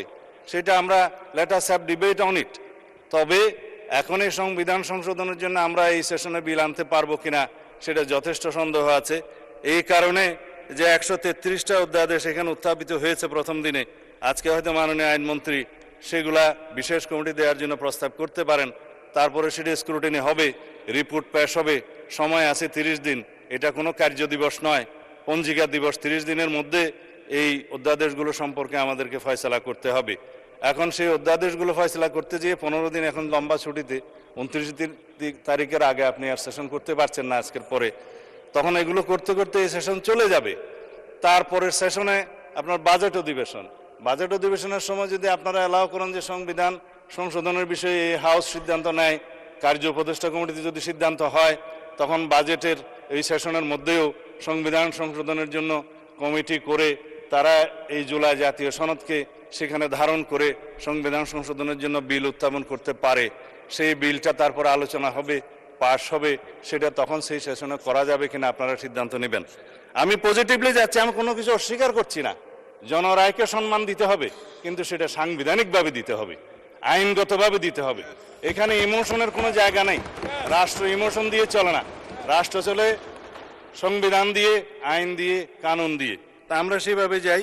আমি বিরোধী দলে না থাকে যথেষ্ট সম্মানের সাথে এটা প্রস্তাব দিতে চাই যে আসুন আমরা কার্য উপদেষ্টা কমিটিতে সে বিষয়ে আলোচনা করি, কখন সংবিধান সংশোধনের জন্য আমরা বিল উত্থাপন করতে পারবো এবং জুলাই জাতীয় সনদকে আমরা অক্ষরে অক্ষরে পালন করতে আমরা প্রতিশ্রুতিবদ্ধ। আমরা জাতির কাছে অঙ্গীকার করেছি যে জুলাই জাতীয় সনদ ঐতিহাসিকভাবে যেভাবে স্বাক্ষরিত হয়েছে, রাজনৈতিক সমঝোতার দলিল হিসেবে তার প্রতিটি শব্দকে আমরা সম্মান করি। কিন্তু জুলাই জাতীয় সনদের বাইরে আরোপিত কোনো আদেশ দিয়ে, কোনো অবৈধ আদেশ দিয়ে সেটা কোনো সংবিধান সংশোধন করা যায় কিনা, সেটা একটা বিশাল আইনি প্রশ্ন, সাংবিধানিক প্রশ্ন।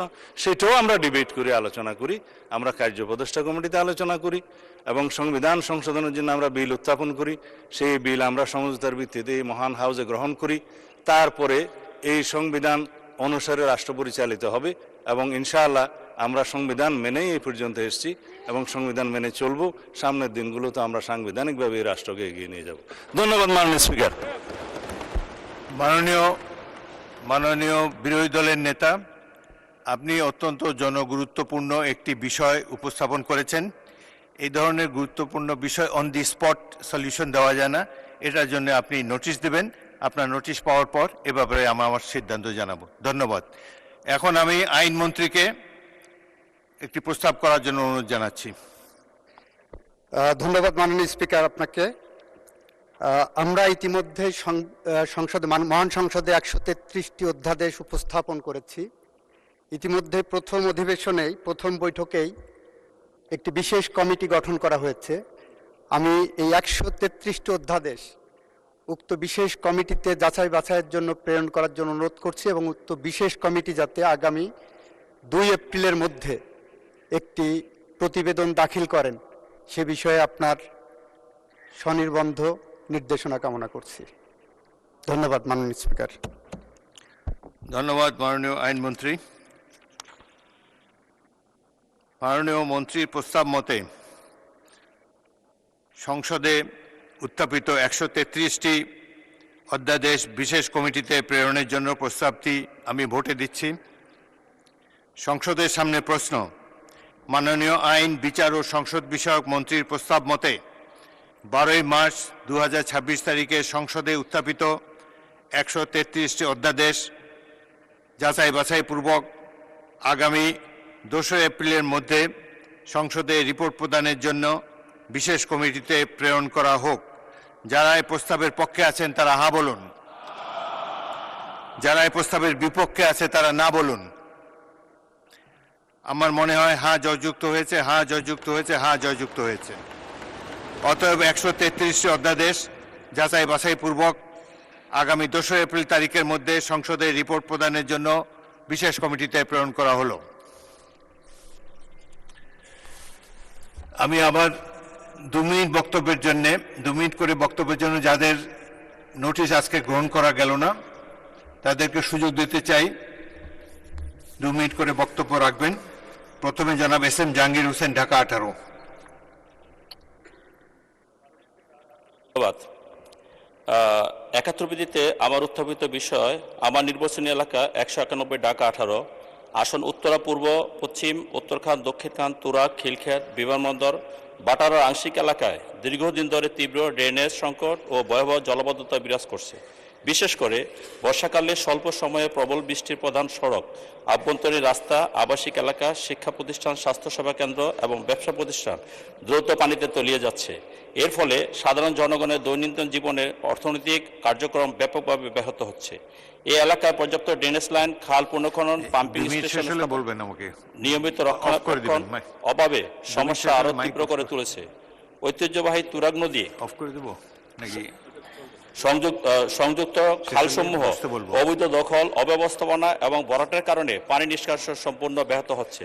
নিম্নাঞ্চলগুলোতে জলবদ্ধতা দীর্ঘ সময় ধরে বজায় থাকায় মানুষ এবং যান চলাচল কঠিন হয়ে পড়েছে। জলবদ্ধতার ফলে জনস্বাস্থ্য ঝুঁকি বৃদ্ধি পেয়েছে। ডেঙ্গু, ম্যালেরিয়া, চিকুনগুনিয়া অন্যান্য জলবাহিত রোগের বিস্তার দেখা দিয়েছে। পরিবহন ও যোগাযোগ ব্যবস্থা বিপর্যস্ত হচ্ছে। স্কুল কলেজের শিক্ষার্থীরা নিরাপদে শিক্ষা প্রতিষ্ঠানে পৌঁছাতে পারছে না। ব্যবসা বাণিজ্য কার্যক্রম সীমিত বা বন্ধ হয়ে যাচ্ছে, ফলে আর্থিক ক্ষতি তৈরি হচ্ছে। পাশাপাশি নদী ও খাল দূষিত হয়ে পরিবেশের বিপর্যয় দেখা দিয়েছে। এই সমস্যা শুধু সাময়িক নয়, এটি দীর্ঘমেয়াদী জনদুর্ভোগ ও শহরের পানি নিষ্কাশন ব্যবস্থার ব্যর্থতার পরিচায়ক। বিষয়টি জরুরি, জনগুরুত্বপূর্ণ বিধায় মাননীয় স্থানীয় ও পল্লী উন্নয়ন মন্ত্রীর দৃষ্টি আকর্ষণ করছি। আপনাকে ধন্যবাদ মাননীয় স্পিকার। ধন্যবাদ।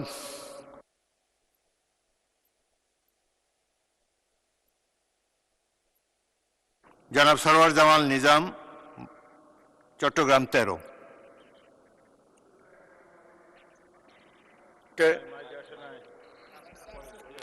মাননীয় স্পিকার, আপনাকে ধন্যবাদ। সাথে সাথে আমি ধন্যবাদ এবং কৃতজ্ঞতা জানাচ্ছি আমাদের সংসদ নেতা মাননীয় প্রধানমন্ত্রী, যিনি আমাকে চতুর্থবারের মতো সংসদে আসার সুযোগ দিয়েছেন। এবং সাথে সাথে আমি আমার এলাকা আনোয়ারা কর্ণফুলীবাসীকে ধন্যবাদ কৃতজ্ঞতা জানাচ্ছি, যারা বিপুল ভোটের মাধ্যমে আমাকে এই সংসদে আসার জন্য তারা সুযোগ করে দিয়েছে। মাননীয় স্পিকার, আপনি জানেন আমার নির্বাচনী এলাকা হলো আনোয়ারা কর্ণফুলী নদীর জাস্ট ওই পারে। এটা অত্যন্ত একটা বড় শিল্প এলাকায় বর্তমানে পরিণত হয়েছে। দেশনেত্রী বেগম খালেদা জিয়া এখানে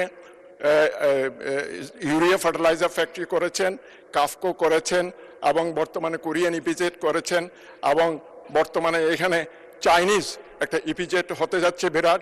এবং সেই উপলক্ষে বিরাট জনগোষ্ঠী দুই দিকেই বসবাস করছে। এবং কর্ণফুলী নদীর যে ব্রিজটা বর্তমান, এটা আমাদের দেশনেত্রী বেগম খালেদা জিয়া উনি কুয়েত ফান্ডে নিজে গিয়ে এনে এই ব্রিজটা স্থাপিত করেছিলেন। এবং এটা বর্তমানে যে অবস্থা হয়েছে, দুই দিকে আপনার সারা দিন এখানে যানজটের যে অবস্থা, শহর থেকে যাওয়ার সময় আনোয়ারা কর্ণফুলীতে যে অবস্থা, আসার সময় রাত্রে 2টা পর্যন্ত ব্রিজে অবস্থান করতে হয়। এটা নিয়ে আমি আমাদের গত 5 তারিখ একটা চট্টগ্রামে আইন শৃঙ্খলা মিটিংয়ে বক্তব্য রেখেছিলাম। এবং তখন আমাদের যারা কর্মকর্তা আছে ওখানে, যারা এইসব ট্রাফিক কন্ট্রোল করে, তারা আমাদের আশান্বিত করেছিল, কিন্তু তার প্রেক্ষিত কিছু হয়নি। নির্বাচনের সময় আমরা অসম্ভব এটা নিয়ে জ্বালাতন ভোগ করেছি। এবং আমি অনুরোধ জানাচ্ছি বর্তমানে এই কর্ণফুলী ব্রিজ যাতে দুই দিকে যানজট অবমুক্ত করে এলাকার বাসীকে মুক্তভাবে চলাচলে যাতে। ধন্যবাদ মাননীয় সদস্য। জনাব মোহাম্মদ সালমান ওমর, ময়মনসিংহ 1।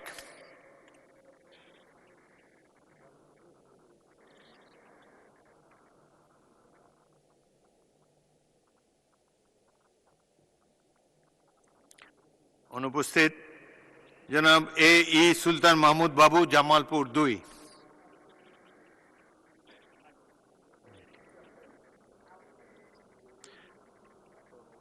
জনাব আবুল কালাম আজাদ সিদ্দিকী, টাঙ্গাইল 7।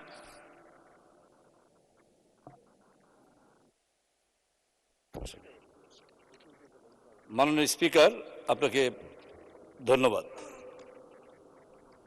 71 বিধি অনুযায়ী আমি যে নোটিশটি দিয়েছি, বিষয়টি হলো আমার নির্বাচনী এলাকা টাঙ্গাইল 7 মির্জাপুরের বেশ কয়েকটি ইউনিয়ন পাহাড়ি অঞ্চল। এই পাহাড়ি অঞ্চল মির্জাপুর সদর থেকে প্রায় 7-8 কিলোমিটার দূরে। মির্জাপুরের পাশেই টাঙ্গাইল 8 বাসাল সখীপুর উপজেলা এবং মির্জাপুর উপজেলা। মির্জাপুরের এই পাহাড়ি অঞ্চল এবং সখীপুর উপজেলার পাহাড়ি অঞ্চল একদম প্রত্যন্ত অঞ্চল। এই অঞ্চলের মানুষ স্বাস্থ্যসেবার থেকে বঞ্চিত আছে দীর্ঘকাল। সেখান থেকে, ওই পাহাড়ি অঞ্চল থেকে স্বাস্থ্যসেবা নেওয়ার জন্য থানা সদরে আসতে অনেক মুমূর্ষ রোগীর অবস্থা আরো বেহাল দশা হয়ে দাঁড়ায়। রাস্তায় অনেক রোগী মৃত্যুবরণ করেছে ইতিপূর্বে।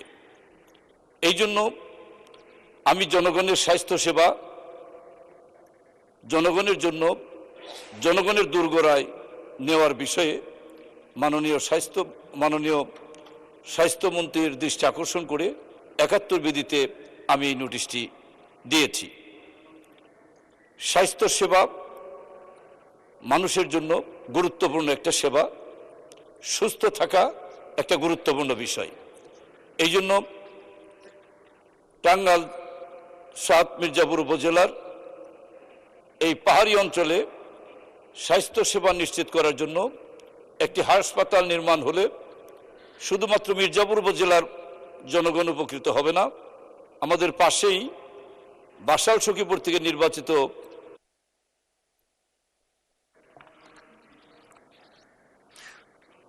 জনাব ইকরামুল বারী টিপু, নওগাঁ 4। বিসমিল্লাহির রহমানির রহিম। মাননীয় স্পিকার, আমাকে 2 মিনিট বক্তব্য রাখার সুযোগ দেওয়ার জন্য আপনাকে আন্তরিক ধন্যবাদ জানাচ্ছি। সেই সঙ্গে ধন্যবাদ জানাচ্ছি আমার নির্বাচনী এলাকা 49 নওগাঁ 4 মান্দা উপজেলার সর্বস্তরের জনগণকে, যারা আমাকে এই সংসদে এসে তাদের পক্ষে কথা বলবার জন্য সুযোগ করে দিয়েছেন। আমি 71 বিধিতে জরুরি জনগুরুত্বপূর্ণ বিষয় সম্পর্কে যে নোটিশ দিয়েছিলাম তার বিষয়বস্তু হচ্ছে আমার নির্বাচনী এলাকা মান্দা উপজেলায় সরকারিভাবে একটি শিশু হাসপাতাল স্থাপন করার প্রসঙ্গে। এ বিষয়ে আমি শুধু এটুকু বলতে চাই যে আমাদের মান্দা উপজেলা একক একটি উপজেলা নিয়ে একটি নির্বাচনী এলাকা গঠিত হয়েছে। এই এলাকার জনসংখ্যা প্রায় 5.5 লক্ষেরও উপরে। তার মধ্যে শিশুর সংখ্যা কত আমরা সহজেই অনুমান করতে পারি, এবং স্বাস্থ্য সেবা পাওয়ার যে অধিকার, মানুষের মৌলিক অধিকার, সেই অধিকারের সর্বোচ্চ গুরুত্ব দেওয়া উচিত আমাদের শিশুদের স্বাস্থ্যের জন্য। পেশাগত হিসাবে আমি একজন চিকিৎসক, সে কারণেই আমি প্রতিদিন এটা অনুভব করি আমার উপজেলার শিশু সন্তানেরা কি ধরনের অসুখ বিসুখ নিয়ে প্রতিনিয়তই হাসপাতালে এসে তারা চিকিৎসা সেবা থেকে বঞ্চিত হচ্ছে। কেননা উপজেলা স্বাস্থ্য কমপ্লেক্সে পেডিয়াট্রিক কনসালটেন্টের যে পোস্ট, সেই পোস্টে সাধারণত কোনো ডাক্তার থাকেন না, ওনারা শহরে থাকেন। সঙ্গত কারণে শিশুরা এসে বিশেষজ্ঞ চিকিৎসকের পরামর্শ পান না, চিকিৎসা পান না। এইখানে যদি একটা শিশু হাসপাতাল সরকারিভাবে স্থাপন করা যেত, তাহলে সেখানে পর্যাপ্ত বিশেষজ্ঞ চিকিৎসক এবং সরকারি চিকিৎসা সুবিধার যত আধুনিক ব্যবস্থা রয়েছে সেগুলো রেখে আমাদের এই দেশের, বিশেষ করে আমার উপজেলার গরিব দুঃখী অসহায় শিশু সন্তানদের সুচিকিৎসার ব্যবস্থা আমরা করতে পারতাম। আমি এই নোটিশের মাধ্যমে মাননীয় স্বাস্থ্যমন্ত্রীর দৃষ্টি আকর্ষণ করছি, এবং একই সঙ্গে এই হাউজে যেহেতু আমাদের সংসদ নেতা মাননীয় প্রধানমন্ত্রী উপস্থিত রয়েছেন, তারও দৃষ্টি আকর্ষণ করি মান্দা উপজেলায় একটি। জনাব ফখরুদ্দিন আহমদ, ময়মনসিংহ 11।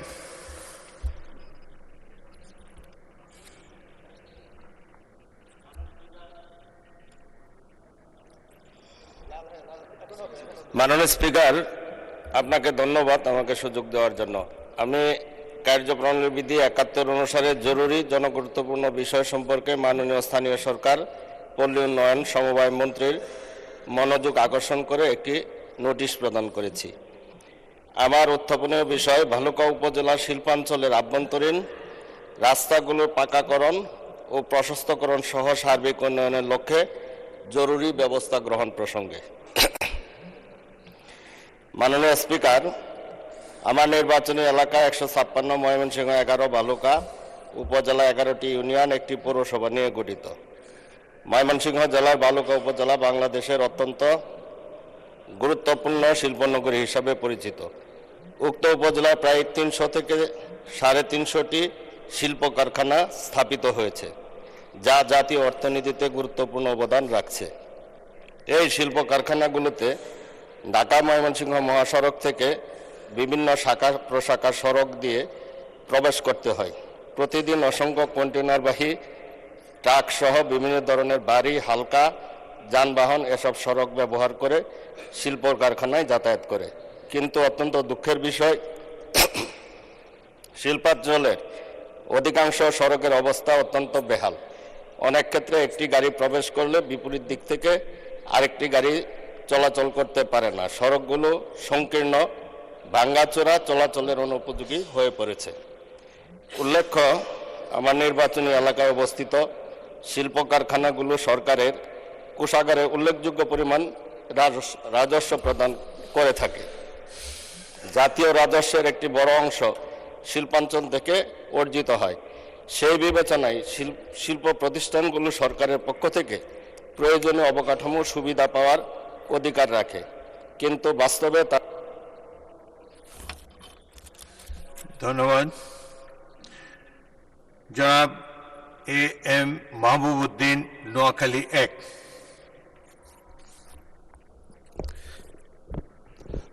ধন্যবাদ মাননীয় স্পিকার। আমি প্রথমে আমার নির্বাচনী এলাকা চাটখিল সোনামের জনগণকে কৃতজ্ঞতা জানাচ্ছি, তারা আজকের এই মহান সংসদে আসার সুযোগ করে দিয়েছেন। আমি কৃতজ্ঞতা স্মরণ করছি সাবেক প্রধানমন্ত্রী বেগম খালেদা জিয়া, যিনি আমার ছাত্র জীবন থেকেই পথ নির্দেশক এবং গার্ডিয়ান হিসেবে ছিলেন।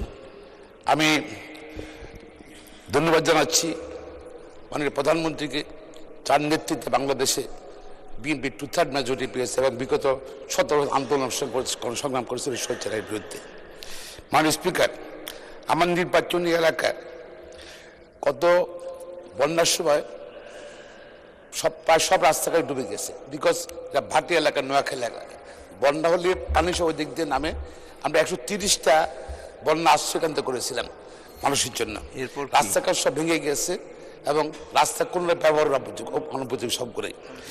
এবং এই জন্য আমি মাননীয় স্থানীয় সরকার মন্ত্রীর দৃষ্টি আকর্ষণ করছি যেন অবিলম্বে আমাদের নির্বাচন এলাকার আটকে সরকারি রাস্তাগুলো এবং পুনর্নির্মাণ করা হয়।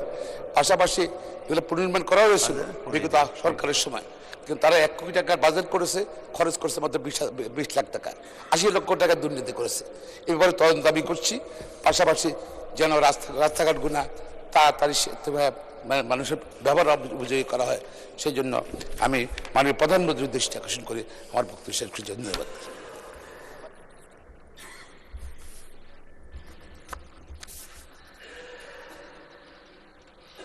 জনাব মোহাম্মদ জালাল উদ্দিন, চাঁদপুর 2।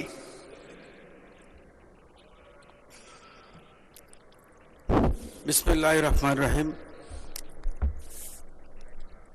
রমজানুল মুবারক।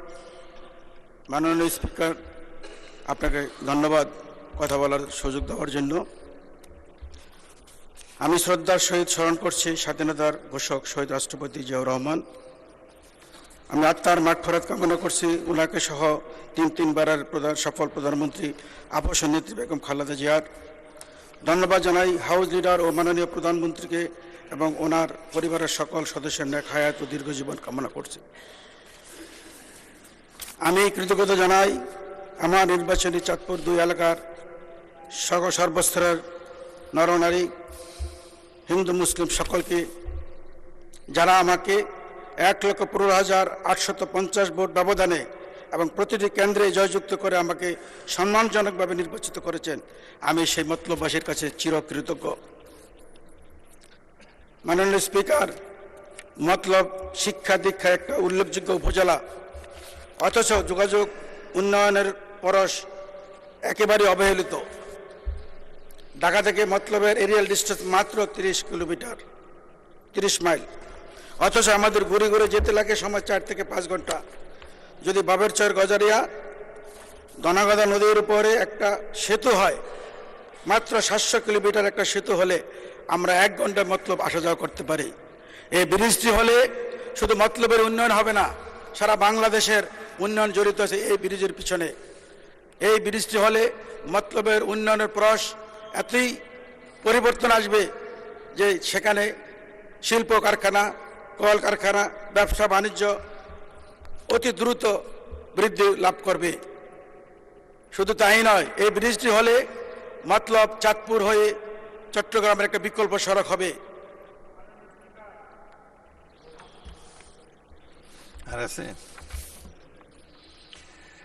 মাননীয় সদস্য জনাব লুৎফুর রহমান, কক্সবাজার 3।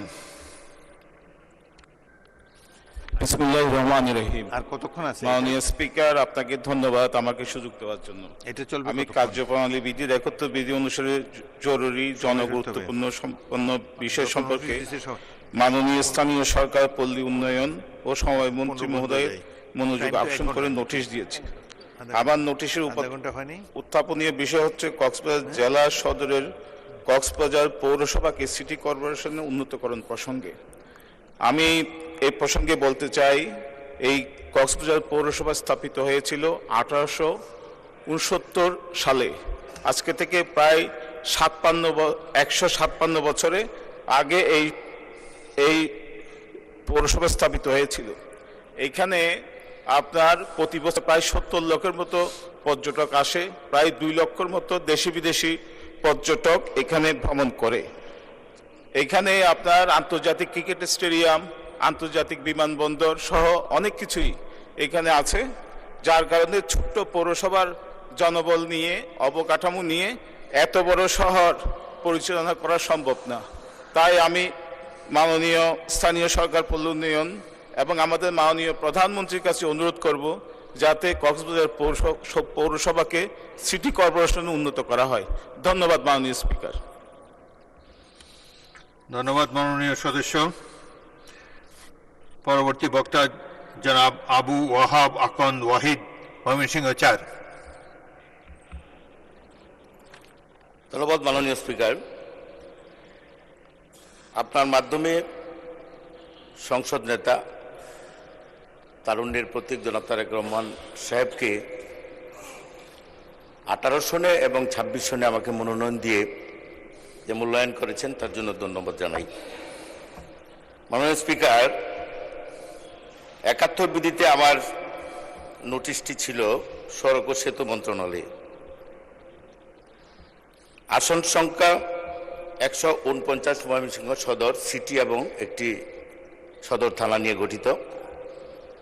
এই আসনটি 132টি ওয়ার্ড দ্বারা বেষ্টিত। আমার উপজেলাধীন 3 নং বুড়োচর ইউনিয়ন একটি খুব গুরুত্বপূর্ণ বাজার। কাছারি বাজারে নামা হইতে বাগেরকান্দা পর্যন্ত একটি বেইলি ব্রিজের প্রয়োজন প্রসঙ্গে ব্রহ্মপুত্র নদ দিয়ে আমাদের সিটি এবং এই সদর থানাটিকে বিভক্ত করা হয়েছে। এই ইউনিয়নটি 0 পয়েন্ট থেকে প্রায় 45 কিলোমিটার দূরে। সেখানে সবজির পৃথিবী বলা হয়, আমরা বলে থাকি। একটি বড় বাজার, কাছারির বাজার। সেখানে প্রত্যেক দিন শাক সবজি মাছ মাংস নিয়ে মানুষ বাজারে বসে, খুব প্রয়োজন। এই কাছারি বাজার হতে নামাকান্দায় একটি বেইলি ব্রিজ খুব প্রয়োজন।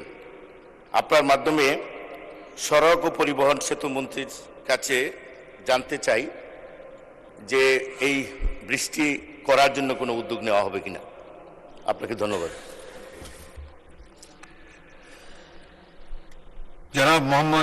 জনাব দেওয়ান মোহাম্মদ সালাউদ্দিন, ঢাকা 19।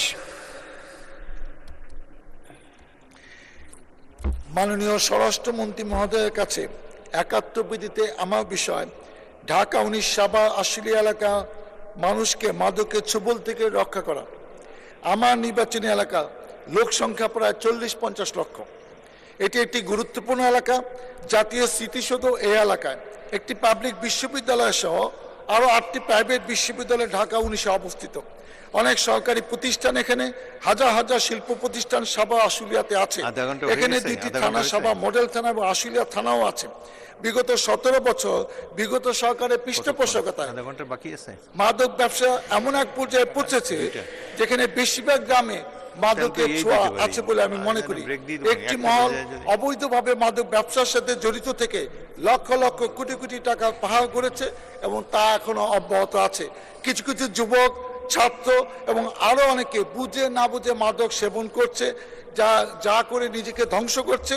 এটা কোনো কোনো পরিবারের কাছে বিভীষিকাময়। এটি একটি সামাজিক দুর্ভোগ বটে। সাধারণ মানুষ এটা বরদাস্ত করতে চাচ্ছে না। 2/3 ভোটে একটি সরকার দায়িত্ব পেয়েছে দেশ পরিচালনায়। তাই মানুষের প্রত্যাশা এই সরকারের আমলে অবিলম্বে এই ব্যাপারে যথাযথ পদক্ষেপ গ্রহণ করে যাতে মাদক ব্যবসায়ীদের তথ্য প্রমাণ সাপেক্ষে অবিলম্বে গ্রেপ্তার করে সাবা আশুলিয়া মানুষের জনদুর্ভোগ লাঘবে ভূমিকা রাখবে। মাননীয় স্পিকার, আপনাকে ধন্যবাদ। মাননীয় সদস্য মোহাম্মদ সালমান ওমর, ময়মনসিংহ 1।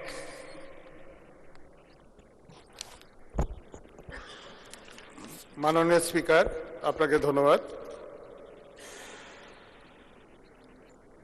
আমার কার্যপ্রণালী বিধির 71 বিধি অনুসারে জরুরি জনগুরুত্বপূর্ণ বিষয় সম্পর্কে মাননীয় বিদ্যুৎ, জ্বালানি ও খনিজ সম্পদ মন্ত্রী মহোদয়ের মনোযোগ আকর্ষণ করে নোটিশ দিয়েছি। আমার নোটিশের বিষয় সেচ মৌসুম হয় ময়মনসিংহ জেলার হালুয়াঘাট এবং ধুবর উপজেলার বিদ্যুতের ভোল্টেজ উন্নতিকরণ ও নিরবিচ্ছিন্ন বিদ্যুৎ প্রদান প্রসঙ্গে। আমার নির্বাচনী এলাকা ময়মনসিংহ 1 আওতাধীন হালুয়াঘাট ও ধুবর উপজেলা নিয়ে গঠিত। অত্র এলাকায় কৃষি প্রধান হওয়ায় ওই এলাকার অধিকাংশ মানুষ কৃষি কাজ করে তাদের সকল প্রয়োজনীয় চাহিদা পূরণ করে থাকে। অত্র এলাকার মানুষ সেচের মাধ্যমে বড় চাষ আবাদ করে থাকে, কিন্তু বিদ্যুৎ ভোল্টেজ কম হয় আসন্ন বড় সেচ মৌসুমে নিরবিচ্ছিন্ন বিদ্যুৎ না পাওয়ায় সেচের কাজের ব্যাঘাত সৃষ্টি হয়। এই আসন্ন বড় মৌসুমে হালুয়াঘাট ও ধুবরা উপজেলার ফসল উৎপাদনের জন্য নিরবিচ্ছিন্ন বিদ্যুতের প্রয়োজন। আর এই জন্য প্রয়োজন বিদ্যুতের ভোল্টেজ বৃদ্ধি করে 13 থেকে 35-এ উন্নতিকরণ এবং সার্বক্ষণিক যাতে বিদ্যুৎ সরবরাহ অব্যাহত থাকে এই লক্ষ্যে প্রয়োজনীয় পদক্ষেপ গ্রহণ করা। বিষয়টি অতি জরুরি জনগুরুত্বপূর্ণ বিধায় এই বিষয়ে মাননীয় বিদ্যুৎ জ্বালানি ও খনিজ সম্পদ মন্ত্রী মহোদয়ের দৃষ্টি আকর্ষণ করছি। মাননীয় স্পিকার, আপনাকে ধন্যবাদ। জনাব মোহাম্মদ আব্দুল মান্নান, ব্রাহ্মণবাড়িয়া 5।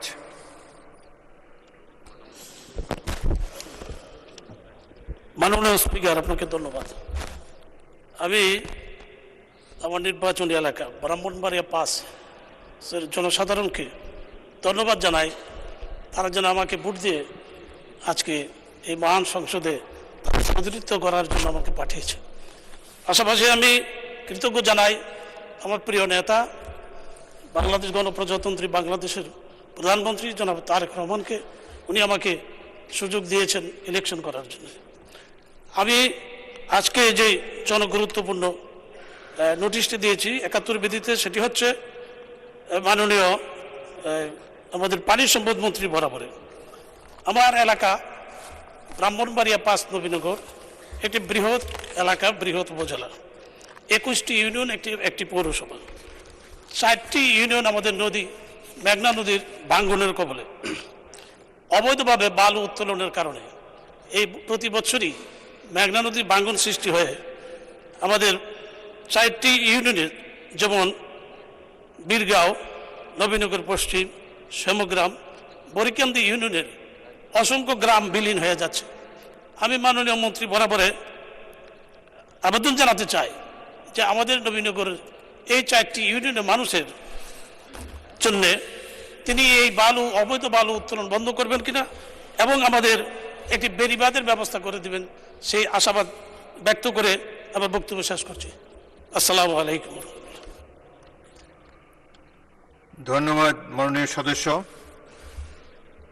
আধা ঘন্টা সময় অতিবাহিত হয়েছে। পরবর্তী কার্যক্রম দিনের কার্যসূচি অনুযায়ী এখন মহামান্য রাষ্ট্রপতির ভাষণ সম্পর্কে ধন্যবাদ প্রস্তাব উত্থাপন।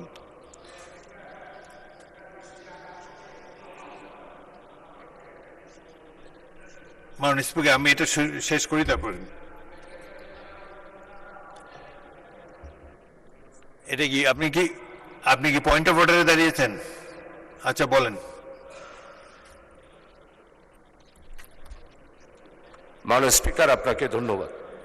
আমাদের হাউসে সাউন্ড সিস্টেমটা, আমরা তো আরো 2বার পার্লামেন্টে এসেছি, আপনিও আরো 3বার পার্লামেন্টে এসেছেন, তো এত বড় একটা বোঝা মাথার উপরে দিয়ে আমরা এখানে এই 1 ঘন্টা 2 ঘন্টা বসা সবার জন্য কষ্টকর হচ্ছে। এটা সারা যাতে করে একটা সাউন্ড হয়। 91 পার্লামেন্টে দেখলাম আমরা এটা সারাই পার্লামেন্ট চালাইছি। 2001 সালেও 4 দলীয় জোটের সময় হয়েছে। তো এখন এত বড় বোঝা, এটা মনে হয় একটা বাজেট করেছিল আর ওইখান থেকে লুটপাট বাহিনীরা এখানে একটা বিল করে খাওয়ার জন্যই এই ব্যবস্থাটা করেছে মাননীয় স্পিকার। এই জন্য সাউন্ড সিস্টেমটা সুন্দর করার জন্য আপনার নেতৃত্বে সুন্দর করে এই হেডফোন, একদম সিম্পল হেডফোন দিলে আমরা শুনতে পাই, এত বড় বোঝার দরকার নাই। আর এটা হেডফোন ছাড়াও পার্লামেন্টের সাউন্ড সিস্টেমটা আধুনিকায়ন করার জন্য আপনার পক্ষ থেকে এইখানে ব্যবস্থা করলে খুশি হব। আপনাকে অসংখ্য ধন্যবাদ মাননীয় স্পিকার। ধন্যবাদ মাননীয় সদস্য। এই সুযোগে আমি আমার এলাকাবাসী ভোলার লালমোহন এবং তজুমউদ্দিনের সাধারণ মানুষকে ধন্যবাদ জানাতে চাই। আমার তেমন কোনো গুণ না থাকা সত্ত্বেও তারা পরপর 7 বার আমাকে জাতীয় সংসদের সদস্য হিসাবে নির্বাচিত করেছে। আমি তাদের কাছে কৃতজ্ঞ। আপনি যেটি তুললেন এই বিষয়টি আমরা বিবেচনা করে দেখব। এখন মাননীয় সদস্যবৃন্দ, মাননীয় রাষ্ট্রপতি কর্তৃক 2026 সালের 12ই মার্চ জাতীয় সংসদে প্রদত্ত ভাষণ সম্পর্কে ধন্যবাদ প্রস্তাব উত্থাপন করার জন্য মাননীয় চিফ হুইপ জনাব মোহাম্মদ নুরুল ইসলামকে আহ্বান জানাচ্ছি। মাননীয় স্পিকার, আপনাকে অসংখ্য ধন্যবাদ। আমি মোহাম্মদ নুরুল ইসলাম, চিফ হুইপ বাংলাদেশ জাতীয় সংসদ, প্রস্তাব করছি যে মহামান্য রাষ্ট্রপতি সমীপে নিম্ন উদ্ধৃত ধন্যবাদ বার্তাটি প্রদান করা হোক। ধন্যবাদ বার্তাটি হল বাংলাদেশে জাতীয় সংসদের এই অধিবেশনে সমবেত সদস্যবৃন্দ মহামান্য রাষ্ট্রপতি মোহাম্মদ শাহাবুদ্দিন কর্তৃক 2026 খ্রিস্টাব্দের 12 মার্চ অত্র সংসদে প্রদত্ত তাহার ভাষণের জন্য আন্তরিক ধন্যবাদ জ্ঞাপন করিতেছে। মাননীয় স্পিকার, আপনাকে অশেষ ধন্যবাদ। ধন্যবাদ মাননীয় চিফ হুইপ। আমি এখন মাননীয় হুইপ জনাব মিয়া নুরুদ্দিন আহমদ অপুকে ধন্যবাদ প্রস্তাবটি সমর্থনের আহ্বান জানাচ্ছি। বিসমিল্লাহির রহমানির রহিম। মাননীয় স্পিকার, আপনাকে ধন্যবাদ। আমি মিয়া নুরুদ্দিন আহমেদ হুইপ, বাংলাদেশ জাতীয় সংসদ, মাননীয় চিফ হুইপ জনাব মোহাম্মদ নুরুল ইসলাম কর্তৃক আনীত ধন্যবাদ প্রস্তাবটি সমর্থন করিতেছি। আপনাকে ধন্যবাদ মাননীয় স্পিকার।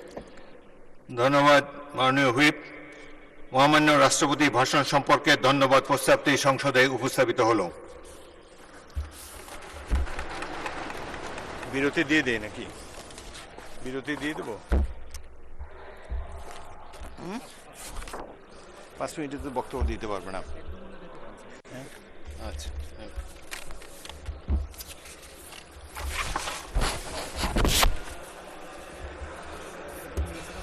হ্যাঁ ঠিক আছে। মাননীয় সদস্যবৃন্দ, মহামান্য রাষ্ট্রপতির ভাষণের বিষয়ে ধন্যবাদ প্রস্তাবের উপর আলোচনা শুরু হবে। প্রথমে আমি বক্তব্য রাখার জন্য অনুরোধ জানাচ্ছি জনাব মোহাম্মদ মনিরুল হক চৌধুরী, কুমিল্লা 6, সময় 8 মিনিট।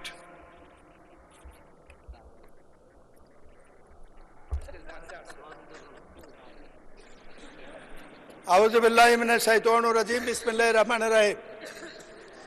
মাননীয় স্পিকার, সময় দেখবেন, 8 মিনিট হলে বলবেন। আজ আমি খুব প্রীত এবং আনন্দিত।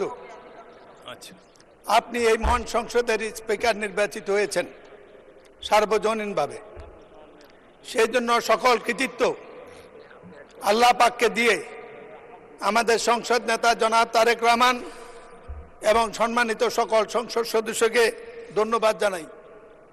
স্মৃতিচারণের সময় নেই, কিন্তু আজ মনে পড়ে 1965 সনে ঢাকা বিশ্ববিদ্যালয়ের ছাত্র হিসাবে প্রথম যখন ক্লাস করতে গিয়েছি, সেদিনে ঘোষিত হয়েছিল পাক ভারত যুদ্ধ।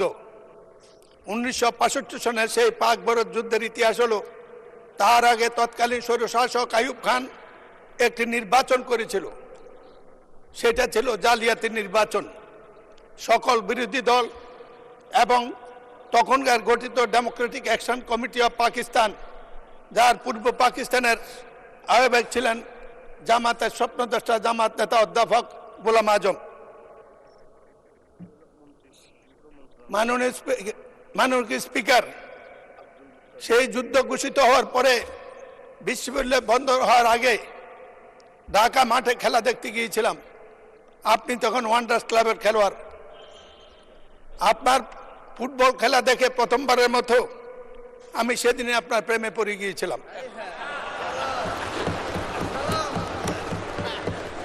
এই দেশটা যদি বাংলাদেশ বা পাকিস্তান না হতো, আপনার জন্ম যদি ইউরোপে হতো, তা আপনার তুলনা হতো আজকে পেলে এবং এই পর্যায়ের খেলোয়াড়ের সাথে। আপনি রাজনীতি ছিলেন না। 70-এর নির্বাচন আপনার বাবা ডক্টর আজহারউদ্দিন তৎকালীন আইয়ুবের স্বৈরশাসকের বিরুদ্ধে 70-এর নির্বাচনে এই ভোলা থেকে সংসদ সদস্য নির্বাচিত হয়েছিল। 73-এর নির্বাচন আপনি তখন সেনাবাহিনীতে আপনার এই মরহুম আব্বাকে সেদিন নাজেহাল করেছিল।